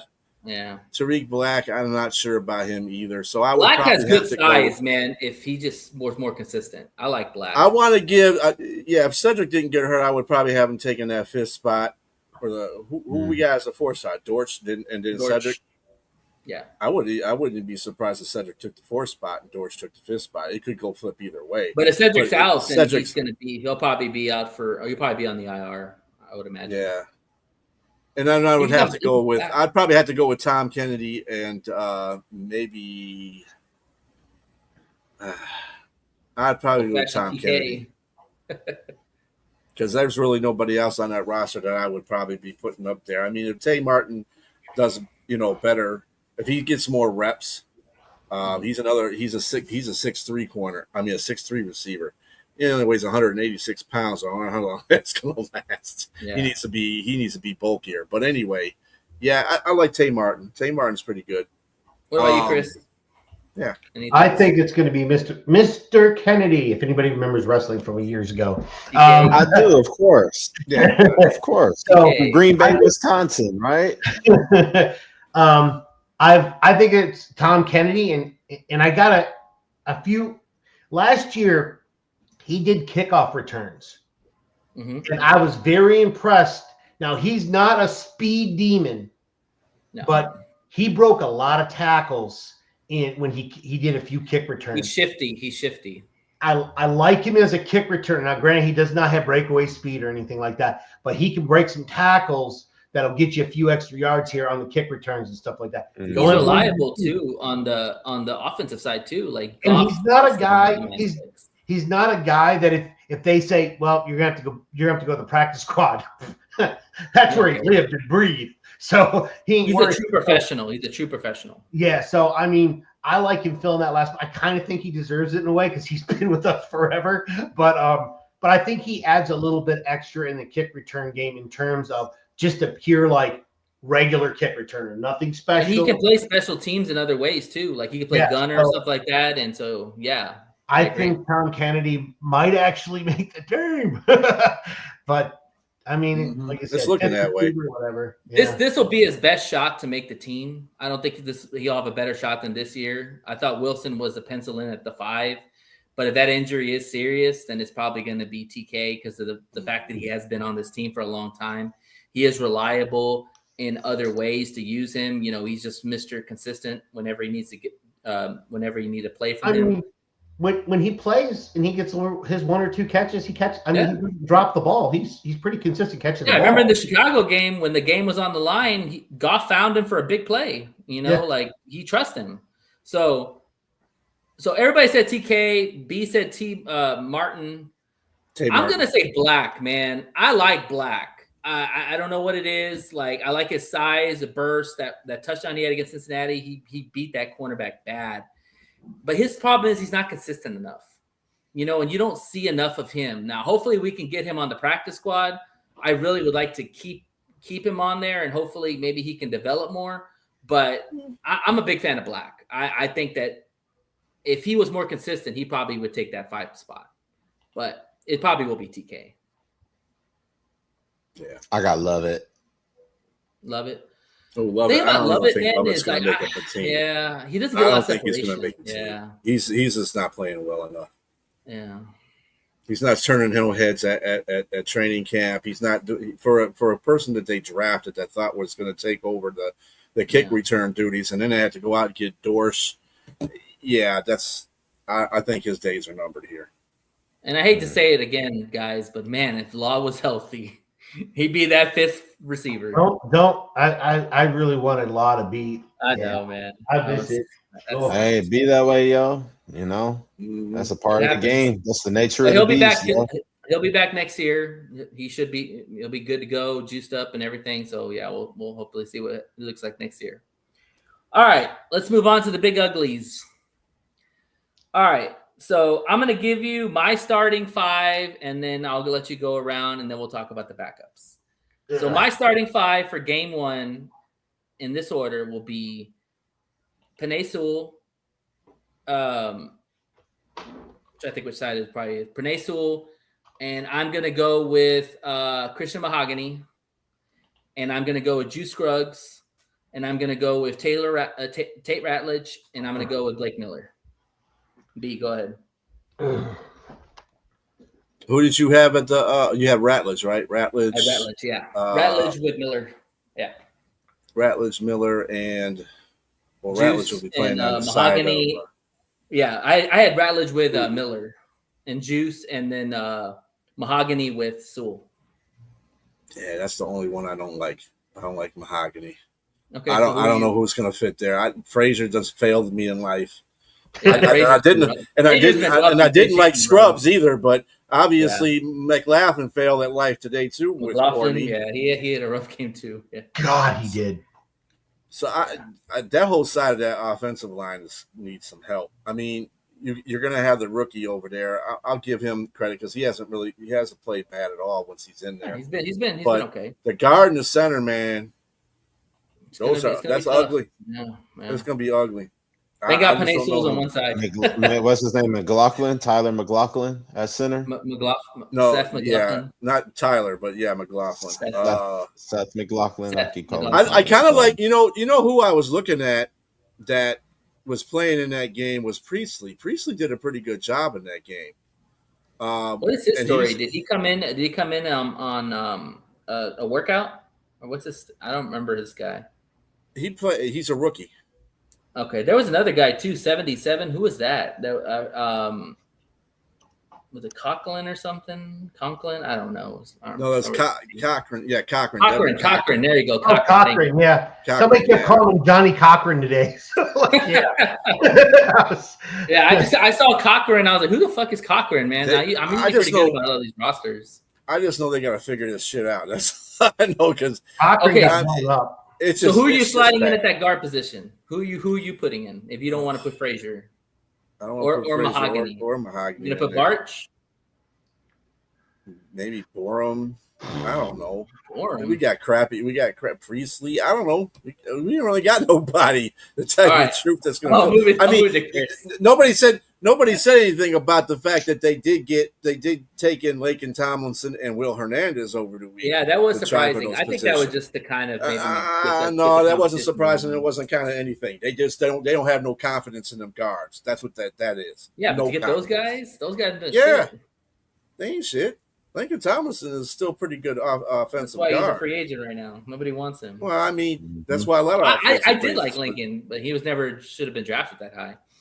All right, Chris, what do you think? What's your starting? It turned out to be really good though. For the it's pretty much the same as what you have. I mean, I had so you have Mahogany and I have Sewell. Mahogany was so the thing is I didn't want Mahogany until the center position disappeared. So I would have put probably Juice Scruggs over at left guard, but because it looked like he's going to have to play center. If Cade Mays was there, I might put Juice over instead of Mahogany. But yeah, now that Scruggs is going to have to play because McLaughlin is looking bad. But yeah, so I've got Panay, Mahogany, Scruggs, Ratledge, and Miller. Okay, Jay, what do you say? It's kind of hard. I really don't have.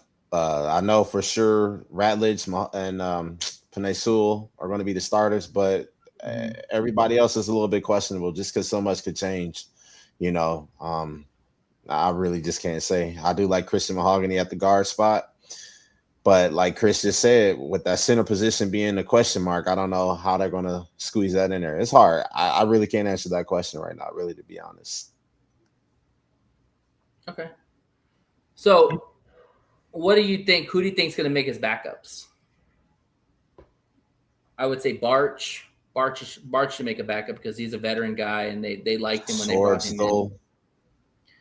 So I don't think Sorsdahl and I don't know, man. Hell no. Sorsdahl really gonna think he's gonna make it? Hell no. Not that turnstall. I don't want that turnstall. What about Frazier? Is Frazier gonna make the roster? Absolutely. If he keeps playing the way he is, hell no. In fact, he's third on the depth chart for the Lions right now. He's been playing really bad lately. Yeah. Was he playing guard or tackle in this at the end of the game? It looked like he was playing tackle. I didn't see. I wasn't paying attention to him, so I didn't. I was watching. Because he played tackle at LSU. Because when they pulled Blake out, who was the other guy? Was it Cochran? He done pissed me off the first game, so I was like, Frazier, I'm gonna do the same thing with Seth McLaughlin too. I'm like, hey, you do not. Does he make the roster?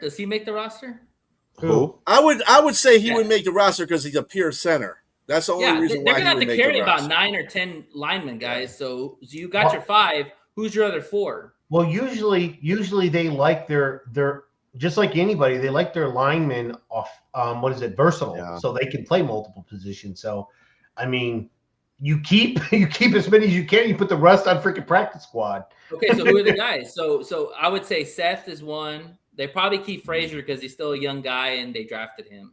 Mm-hmm. I would say Barch.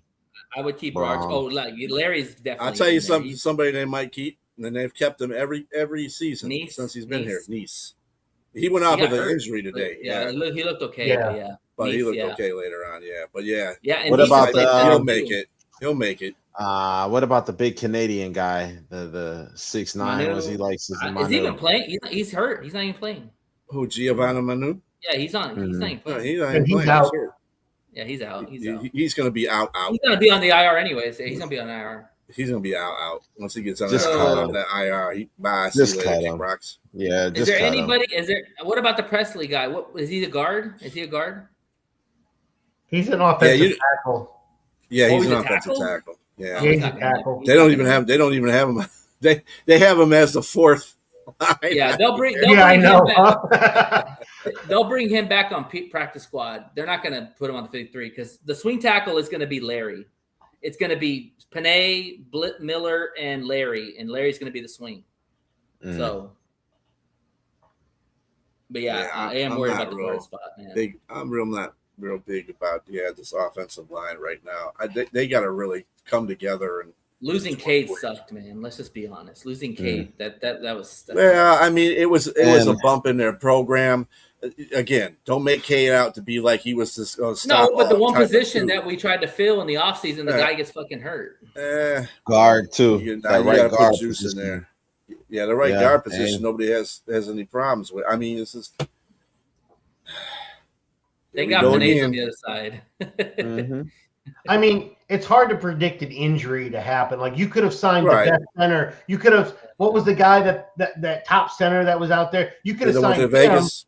Yeah, but it was a freak injury. It was a freak injury too. But see, what I'm saying is the loss from that to Cade is that would have been a difference. That would have been a big difference because he's a way better center than Cade Mays is. So, I'm just saying. But is Cade's backups? How far are they from Cade?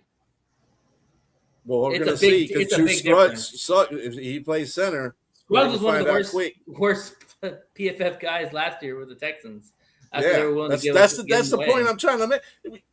Our offensive line is looking like it did at the beginning. Our center, I thought our offensive line was actually better than it was last. It was better than this year than it was last year. Was fine. That line was better than this year's line. Just run Tate's way. That's all I'm going to say. Just run Tate's way and Miller's way. That's that's the best side. Be cautious about that too. Just run where Panay Sewell's at. You have to. Panay's going to be protecting, so run that way. You can roll out. That's why you run that way. You roll to the left and run to the right. You gotta do something.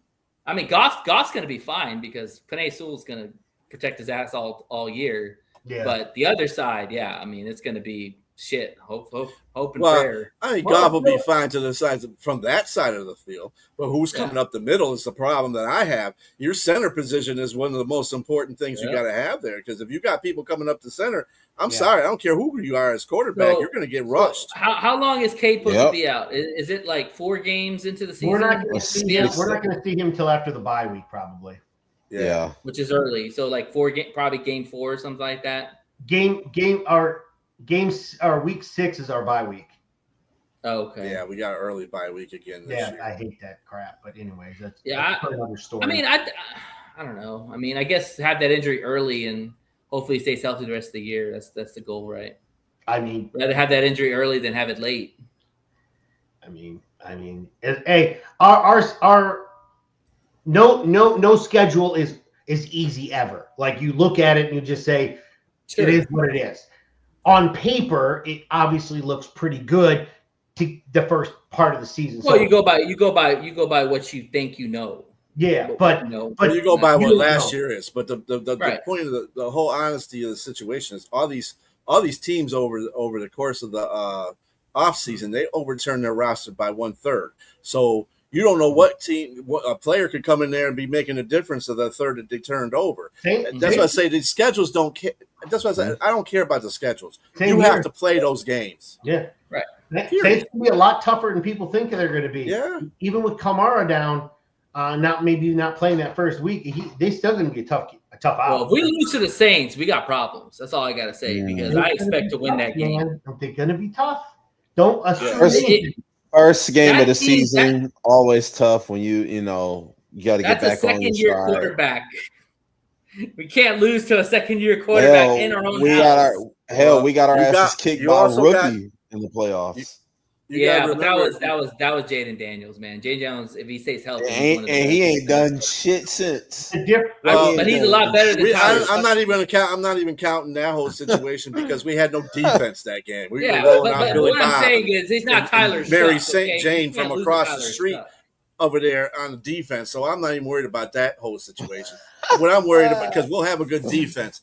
I think what the Saints is, Kellen Moore is probably rubbing his hands right now. I think he's less though, because the defensive line is really the heart and soul of this team at the moment, I believe.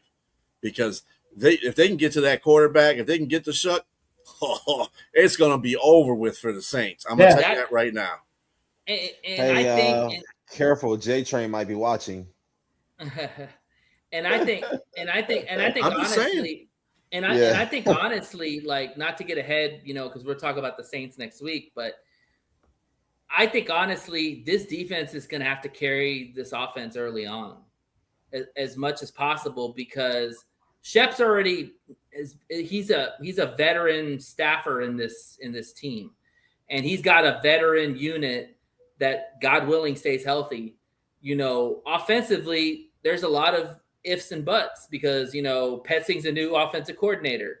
We don't have our starting center. We don't know what that other guard position is going to look like.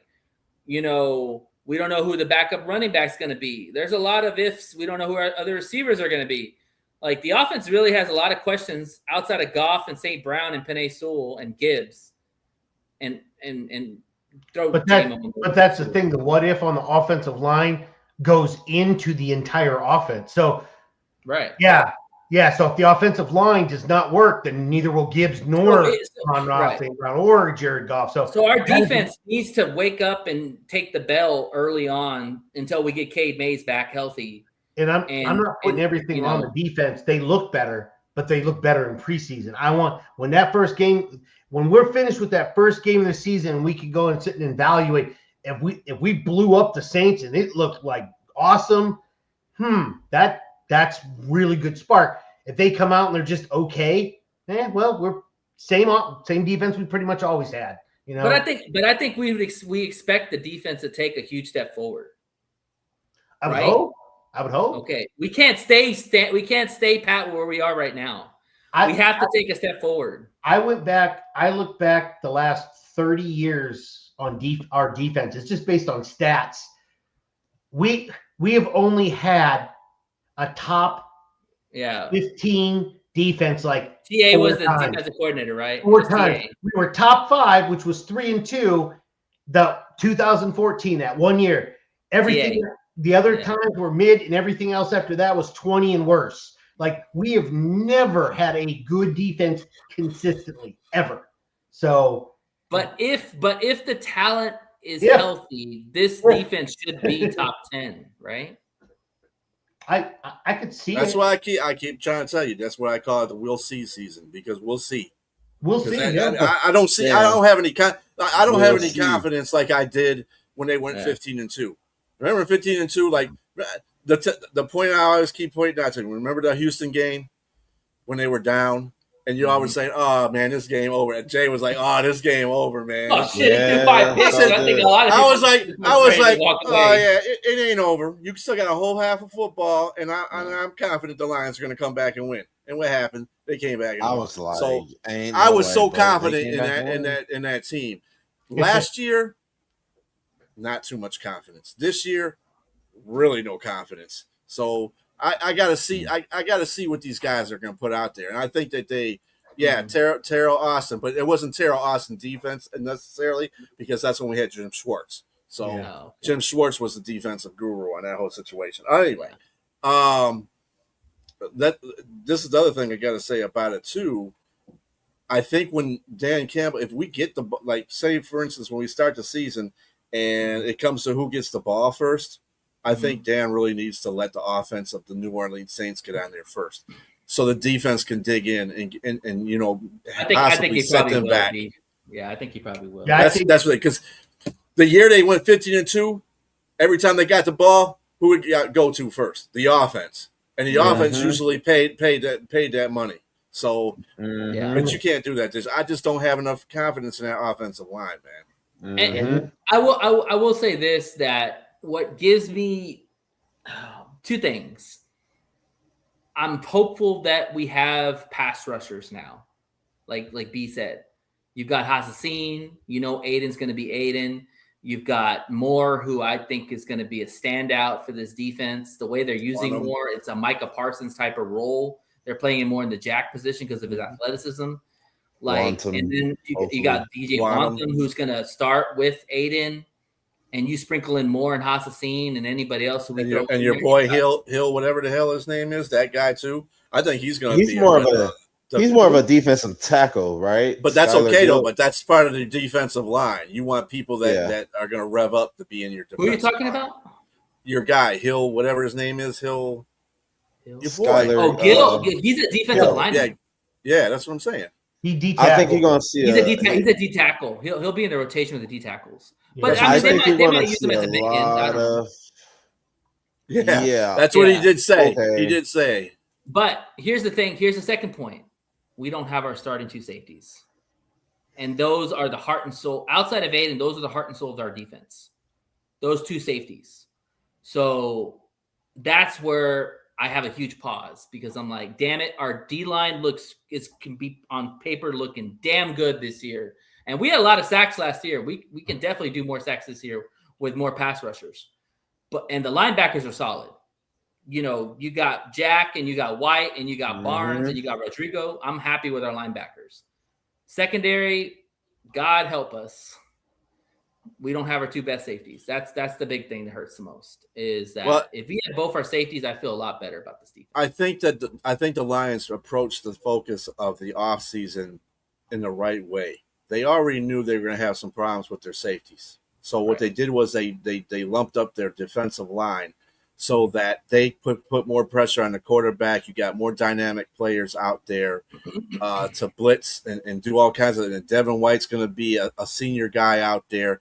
He'll put it in there. You got Wanham that's in there. You got Derek Moore, who's going to probably be a sensation once he gets himself together. I mean, you've got a lot of players on that defensive line that can make a difference in a play, and you don't have to worry about it getting to, kind of think about it, and I hate to say this, be like Chicago Bears defense last year.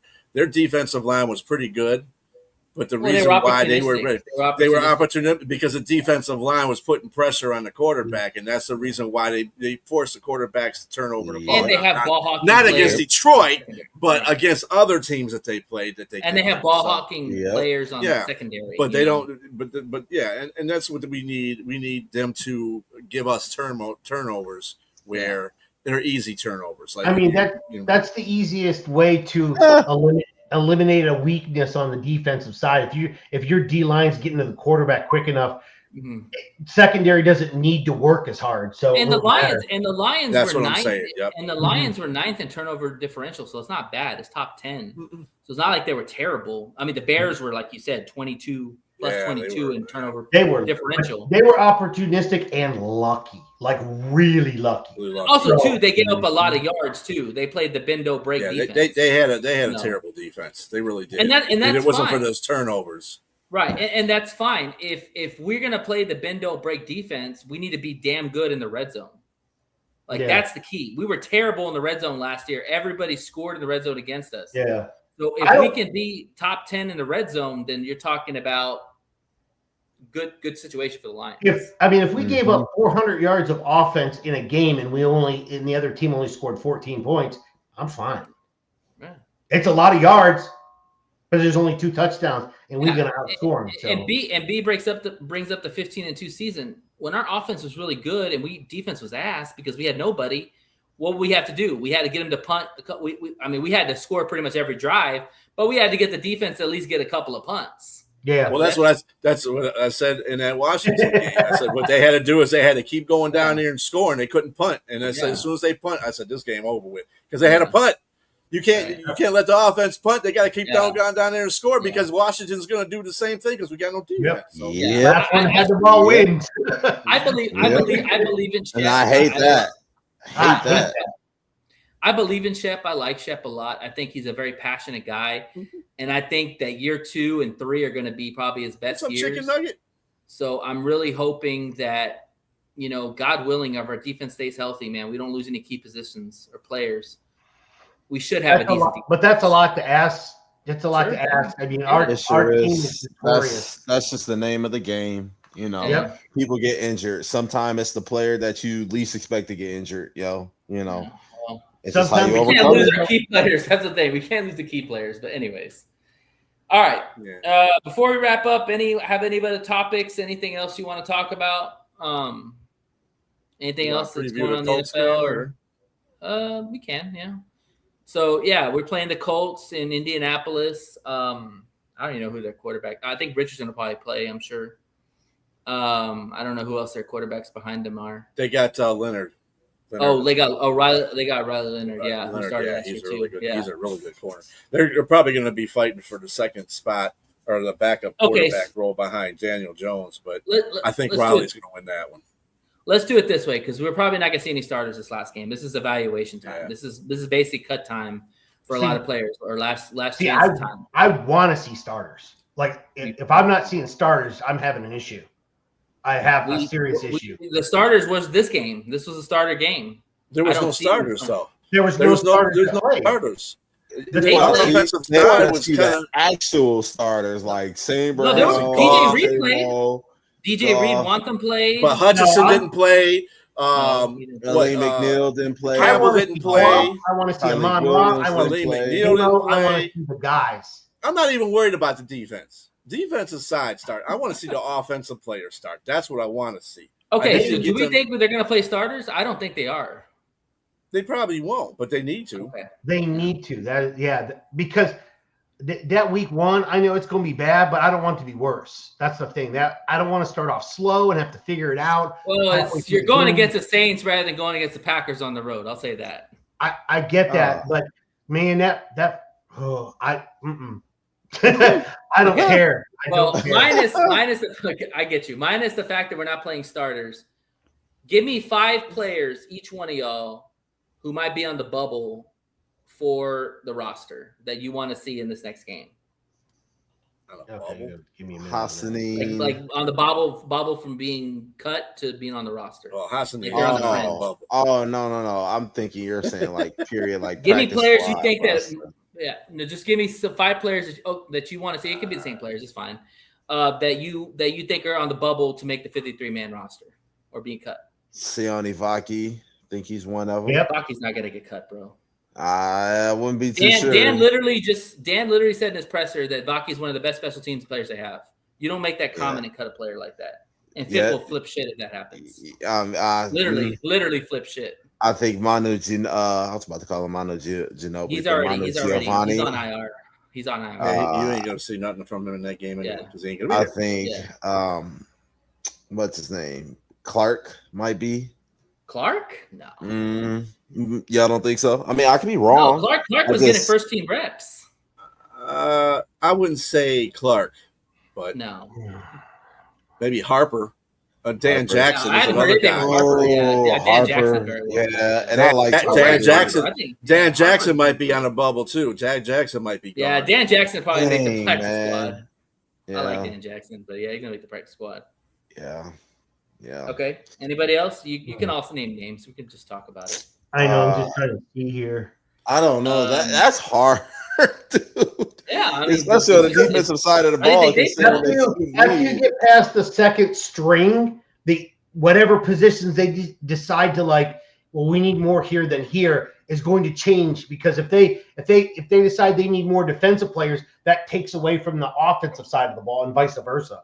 So it's a numbers game. They're gonna have more linemen or D line, O line. They always have more D linemen, O line. There's gonna be a plethora of linemen that you would want to look at. Like for instance, you haven't heard nothing from Levi, Wingo, Chris Smith, Miles Adams, Tyler Lacey.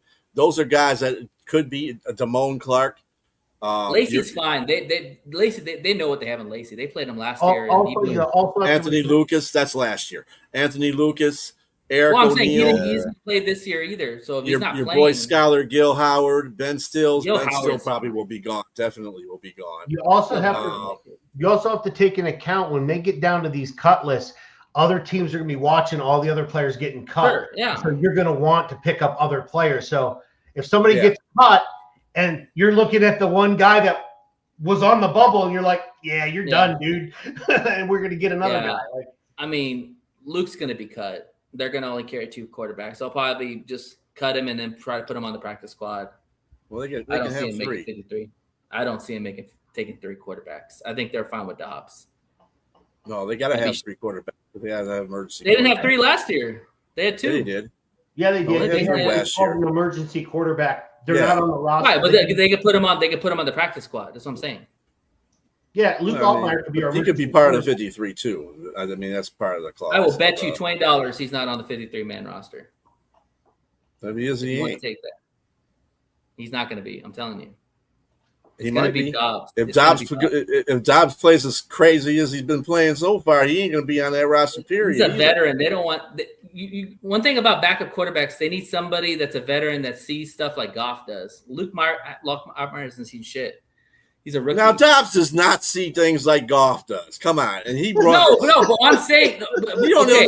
know. No. But No. no. What are we listen, doing? Stop it. No. What I'm trying, you guys aren't understanding what I'm saying. So when Goff is on the field, you want a veteran quarterback to see something that maybe he doesn't see. You're not going to get that from Altmaier. You're going to get that from a guy like Dobbs who's had experience in the NFL. Or how about this? They don't have either one of those quarterbacks, or they put Altmaier on the practice squad and they get another. Somebody releases another veteran quarterback and they get that. Because trust me, there's a lot of quarterbacks out there that are better than Dobbs right now.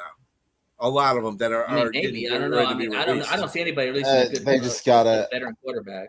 Yeah, I was just gonna say they got to be releasing. I don't see anybody that will want to do that. The only one that I would consider, and I know I'm going to get shit for this, but they're not going to release him. But I would take him. Is famous Jameis. Nah, I would take Jameis and Winston as a backup. Absolutely. I would take him as a backup. I would He's a take slinger. Jameis Jameis. He's my a man name gunslinger. from San Francisco backing up. Oh boy, Oh, They're ain't not going going to nowhere. let. He ain't He going ain't gonna let anywhere. him go. Mac Jones, Mac and cheese. Mac they're Jones. not letting him. Mac Jones Or Trey Lance. Mac Trey Lance might be another name. Jones. Trey Lance. If they let Trey Lance go, I'll Trey Lance is Trey Lance's way. he's better than Dobbs. Trey Lance's cheeks. I don't know. I don't know about that. Dude, you're reaching there. I've seen more from Trey Lance than I've seen from Dobbs in this preseason, but I don't know. But I just don't think. I mean- I don't think Dobbs is the answer. I think he's here of for a course not. purpose, just to take over his He's spot. just I wouldn't mind them getting Fromm again. Where the hell is Fromm at? Jake from Let State me Farm. Yeah. Jack- If somebody Fromm. like Fromm, they would have picked him up already. How about this?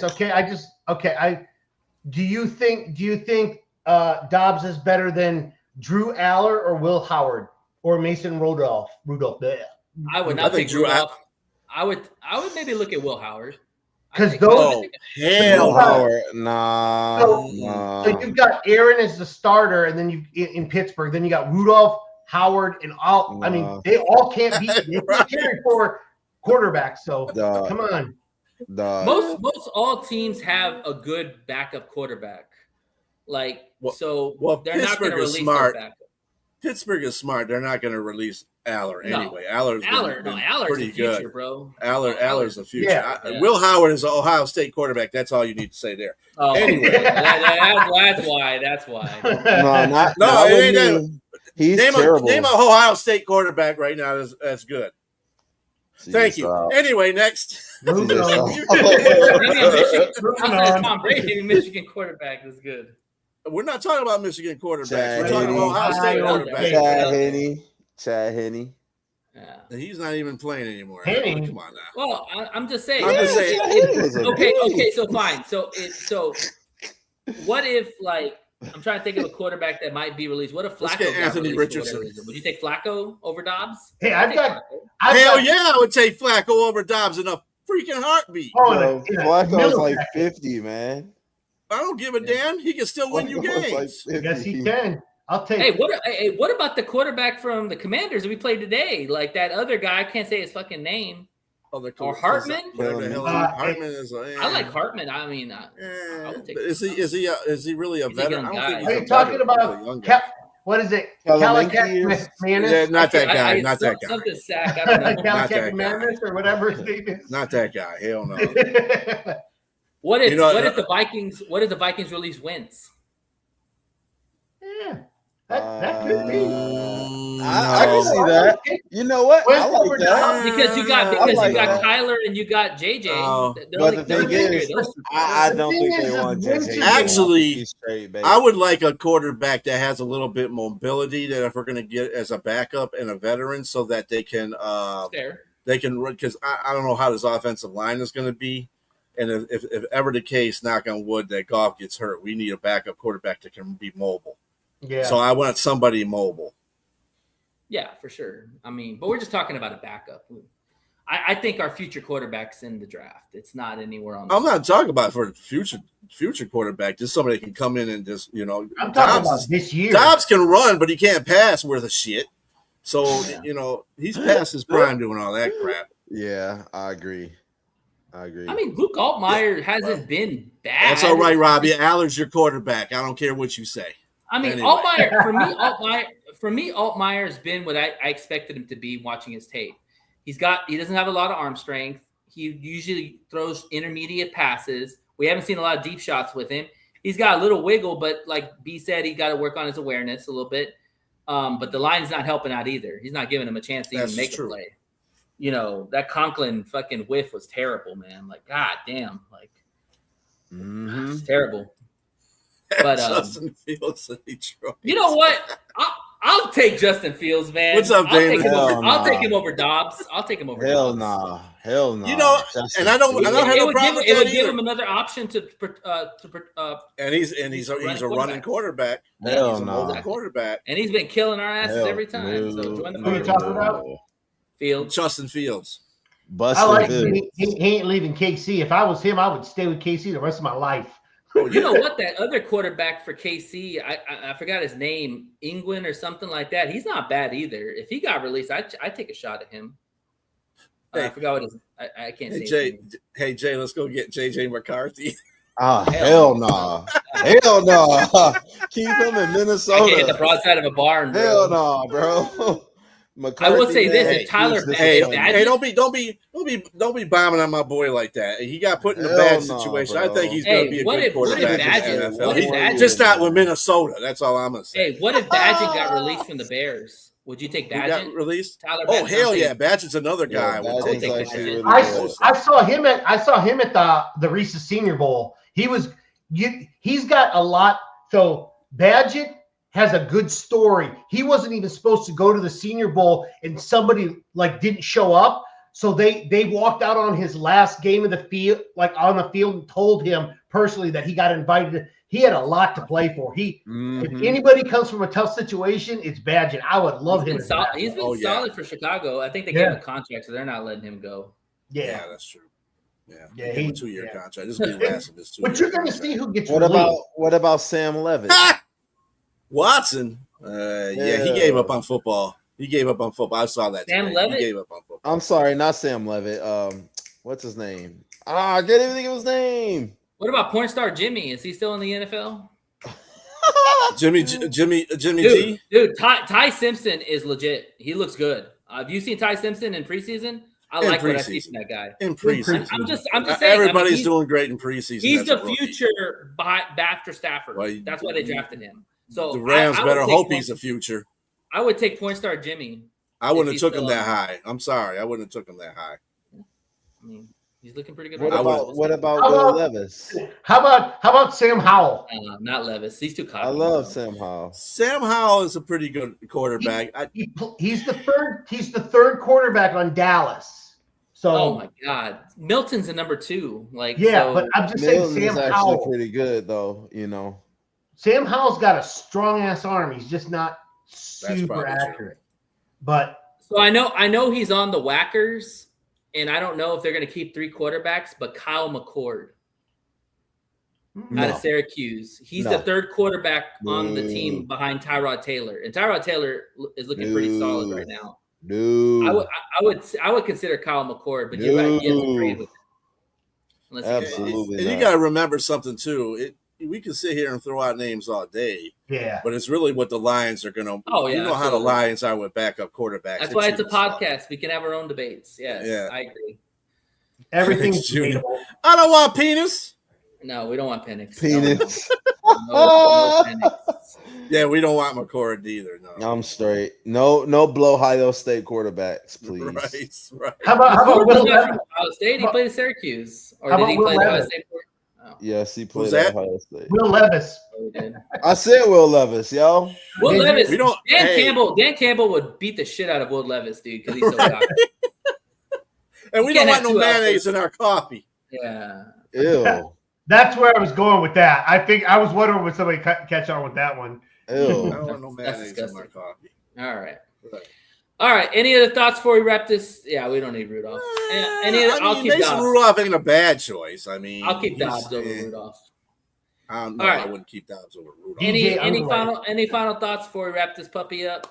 Any thoughts? What y'all thinking or feeling right now? I'm not feeling confident. That's for sure. Ugh. I need to see something more. I'm telling you, I just need to. Yes, he's a disgusting individual. What do you need to see? What do you need to see? Tell me. I need to see the starters play at least one or two series next week. That's it. All like the starters. That's what I would like to see too. I'm with the C money. I got to see it. If they're not playing, I'm not against it, but I don't think it'll happen. But I just don't like. I don't like the going into the. I know practice does a lot, but it doesn't give you the game intensity that a practice does. I just yeah. Mm-mm. That's what I'm saying. That's the reason why I'm Dobbs is through. I mean, 13-2, yeah. Mm-mm. I mean, with Goff and Amon-Ra St. Brown, I mean, their synergy is like this. I mean, I think the O-line. Hey, how's it going, man? The O-line might be something to consider because, yeah, we do need to see the O-line gelling. I mean, losing Cade Mays sucked, and so we got to see how Penei works with Mahogany or whoever it is, and then how Juice works with Ratledge and Miller. So that's why I want to see them on that there. at least one or two series, is because we see it in practice, and that's great. And when you fumble the ball and you're just like, shoot, we can start over again. In a real game, you can't.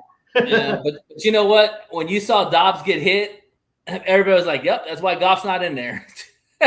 Exactly. I guarantee you. Well, they didn't have Penei Sewell either, and that's where I'm the saying. You bulk can of have the starting- rush came from.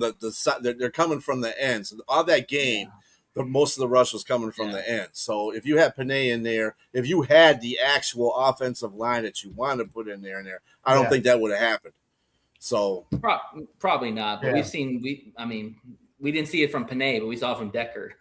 I saw it personally. The first play of the game, Goff gets laid out from Decker's side. So I have all the faith in Penei Sewell, but guys, he hasn't played left tackle in almost 5-6 years. That's a dude that you can put in any spot. No, you can say that all you want, but it's like riding a bicycle. You get back on that boy, you know what's going on. That's the first night Hall of Famer. I think that. But when you listen to his interviews, he definitely said like he plays it off. So I do agree with you. I do think that when he got back sliding to left tackle, it's like being home again, right? He's like, this is where my natural position is. So I think he'll be fine. But there could be some rust. I don't know. We'll see what happens. Dude, as soon as he step away from the game, he gonna have that gold jacket. That's the dude you can put on that left side. He ain't got to play it for 10 years. He gonna go over there. He's still gonna cause damage. I agree, man. I love me some Penei Sewell, and I tell you what, man, we got a good one in Blake Miller. He's gonna have some ups and downs, but the guy's been durable. He's a rookie, right? But he's been durable his whole career. He's been solid, and you don't hear anything. Jay, I hear him in the background. I don't know why my camera isn't working. I mean, and you don't. All right, we can hear you. And you don't hear anything from Blake Miller, which is a good sign. You know. You know something I did see earlier today that he did have a couple missed blocks, and But that's that can be a lot cleaned more up. growing. Yeah, that's I just hope he can We're clean good. it up. And they were talking about how consistent he is. He plays literally every single game. That's a guy that you know is going to get better. He's dedicated to getting Dude, better. he's going You know against he has that 97 every potential. practice. You don't think you're going to get better when you're going against 97? Absolutely. Panay loves to go against 97. He says, Because I get juiced up, man. just like anything else, you're going to have games where he's going to have bad games, really bad absolutely. games. He's gonna have ups and And downs. people are going to be like, they're going to throw their arms up. They're going to be like, this guy isn't what we thought he was. And you're going to be like, sink or swim. Yep. I don't say the thing about that too. That's for fans that say that. Exactly. People who watch football understand it takes about 3 years for somebody to mature in the NFL. Exactly. So, unless they're a Hall of Famer, you gotta let him. just know unless they're letting somebody through the turnstile every 6 times. You know what I'm saying? That's a different story. But if they're out there and they make one little mistake or they get a sack, they get beaten bad on the sack. I'm not holding that against him because that happens to rookies. You know what his biggest test is going to be? His first big test? It's going to be against Michael Parsons. Well, actually, you know what? No, Michael Parsons is going to be out for a while, right? Yeah, he won't be back. He's going to be out until November. Ooh. Yeah. The thing is, people need to understand he's not going to be Panay Sewell right off the bat. Okay, there's only one Panay Sewell. Of course, he's gonna be Blake Miller. But I tell you what, from what I've seen from him in the practices and what I've seen from him in the games, he looks like he'll be a solid player. I don't know how great he's going to be, but he'll be a solid player for us, which is all we can ask for. Mm-hmm. Because, the right tackle doesn't have to be dominant like Panay Sewell was, but he's got to be average to better than average. Because Panay Sewell is going to be stellar. All I need is him to do is just block the guy long enough for the quarterback to throw the ball. That's it. That's it. If there's a blitz on that side, there's a rusher coming in on that side. They're gonna put a lot of speed rushers against him, so he's gonna have to learn very quickly. Yeah, they're gonna. I mean, he's a rookie. I would, if I'm a defensive player, and put my best guy on him. Like it's also slow footed. Yeah, you're right. Yeah. He'll learn. Well, he goes against 97 every game, every practice. And see, this is exactly the reason why I said the running back situation on our team is going to be because they're going to have to chip block that whoever's coming from his side if they have somebody lining up there. Yeah. This was and it can't be Sailor. Yeah, you're right. You're getting blown up. You're getting blown up by a cornerback. I will say this is the worst year to not have a physical running back like David Montgomery. Because you're with the moving pieces on the offensive line, man. Yeah, you're gonna miss his size. There's no doubt about that. And I think that's another thing too. The Lions will address in the next year's draft is get the bigger back because Pacheco and Gibbs are kind of the same size players and body types. You need a bruiser, and we don't have a bruiser. Sailors is probably your biggest back, and I don't know what Sailors like. What 220 or something like that. He's not that big of a guy. Somebody I want the Lions to go after. I know this is prematurely. But Marshall out of U of M, that boy's good.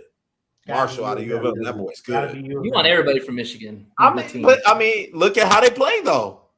Name me outside of JJ McCarthy. Name me a Michigan bus that you can just name right off the hand. Look at the running backs that come out of there. Good, right? I mean, outside of the receivers, they really haven't hit on their receivers, other than Braylon Edwards. Braylon Edwards is really good. They never been a wide receiver type. I'm gonna tell you something. I'm gonna tell you something about the Lions in their next draft. You said about Goff being 31, blah blah blah. It'd be their best interest to draft a quarterback next year. You want to know why? Why? Deep. He's not gonna play for a little while because Goff's gonna be here, right? Yeah. So don't you have to pay him based on how he's gonna play when his rookie contract comes up? If you ain't playing, you ain't gonna get paid that damn much. So and by that time, Goff's contract is going to be ridiculous. So we're going to have to eat that. We're going to have to get rid of that contract and get. So if you draft him right now, I think that would be a good move. But you have to draft him in the second or third round because if you draft him in the first round, he's got to get the 5th-year option. Yeah. So you want to stay away. Not only that, he's going to get paid some pretty good money already. Well, hey, you know what? If they can find that guy, I'd rather pay a rookie. I'd rather pay that contract and play Goff's contract when it comes up. Yeah. Right? Yeah. I was just gonna say if they find that guy, you're talking either or, then but It could be. I think they're gonna have to restructure Goff at some point. They But really the problem is if you're drafting your quarterback next year, you got a late first round. You ain't getting the quarterback you want to replace Goff. You're getting a maybe. I mean, who knows? That's we might need a cornerback. We might need another cornerback in the first. You got to round, take the Mendoza approach. Guard.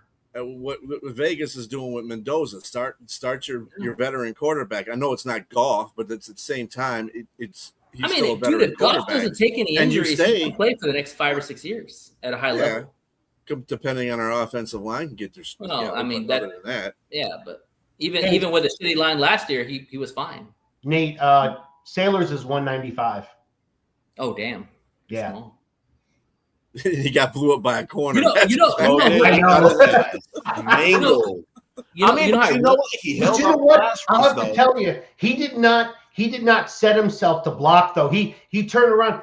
He had to get up and underneath to get the pressure, and he didn't. He just took him straight on and didn't have his feet set. He just got boom. Yeah.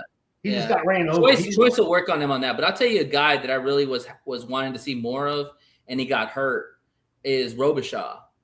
The guy, that big ass guy, Kyle Robichaud, he got hurt the first game. Yeah. And he's out. He's out for a minute. I liked him, man. He was running hard. He's a bigger back. Robichaud. Also, you got your boy back there, Trayvon. Yeah, I know. Give a shout out to my boy Travion, man. Like, I like Travion, dude. He runs hard, man. You know, and the thing is, he was in Cincinnati, and people go to die there. So, you know, I think that if he can continue at least being consistent with his running style, he could definitely make the practice squad for sure. And maybe who knows if something happens, he could definitely be elevated to the 53 at some point. He's got skill, bro. I mean, Cincinnati doesn't know how to develop fucking running backs. Oh yeah, I did forget about Milroe, but I don't want Milroe. He can't throw. He can just run. Yeah, he's more of a runner from Alabama. Milroe might be nice. Yeah, they're not going to give up. They're not going to give up on Milroe. They're not going to. They're not.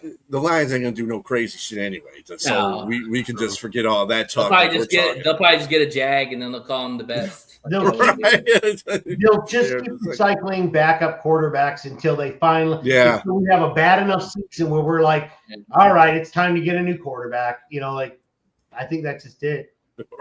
And unfortunately, that's probably going to happen. If something happens in Goff, that's when I think you're going to see us getting a quarterback, because so far, like I said, he's been, God willing, he's been very durable for us. So, you know, he's durable most of his career. Exactly. Much. That's what I'm saying. So, I mean, his offensive line has been pretty good for all that. Yeah. And he's done well with even a makeshift line. Like, he's that good, you know? So, but I don't want to keep pressing that doorbell. Of course not. No, of course not. We got to get the line better. Do that. You got to get that line way better than it is right now. Way better. Right now. You got to remember something. Last year, the line finished like in the 20s. Yeah. And that's from the year before when they finished in the top 3 or 5. Yeah. So that's bad. That's a real bad thing. That's bad for Detroit Lions standards for sure. Absolutely. Because Hank Fraley, I guarantee you, he wants a top 10 line every time. You know, and I felt better about the line until the Cade Mays injury. When the Cade Mays injury came down, I'm like, shit, man. Now here we are again. Fucking center's out. We're having to makeshift other guys that have never played really strong centers. And now we got a guard position that we were worried about already. Now we got the guard issue. Now we got the center issue. Yeah, problem all over again. But anyways. Hey, if Ragnow's out there, hey. God, I miss Frank. I have to say it. After Frank tried to come back and hurt himself again within a week, he's like, "Yeah, nope, not doing this again." Oh, I tore my ball sack. It was a bad injury too. It was like a grade 3 hamstring injury. That's bad. That's the worst. Yeah, time to heal. He's gonna be fine. That dude played with what? He played with a whole bunch of damn injuries. Yeah. So too much fishing, man. What was the one injury he had? Oh, he played with a broken jaw. A broken throat. It was a throat. Yeah, broken throat. Yeah, that's what it was. A broken throat. Yeah, he fractured his esophagus. Yeah, and he still played. And he still played. That's crazy. Like, all right. Well, that'll be a story. That'll be a story for another day. But let's go ahead and wrap up here. First off, we want to thank everybody who chimed in on the show. As always, thank you for liking. Please like, subscribe to our show. One Ass Chicken, Three Toes. You can find us on YouTube. Also, too, want to shout out for all the apparel. Everybody show your apparel, show your DAP.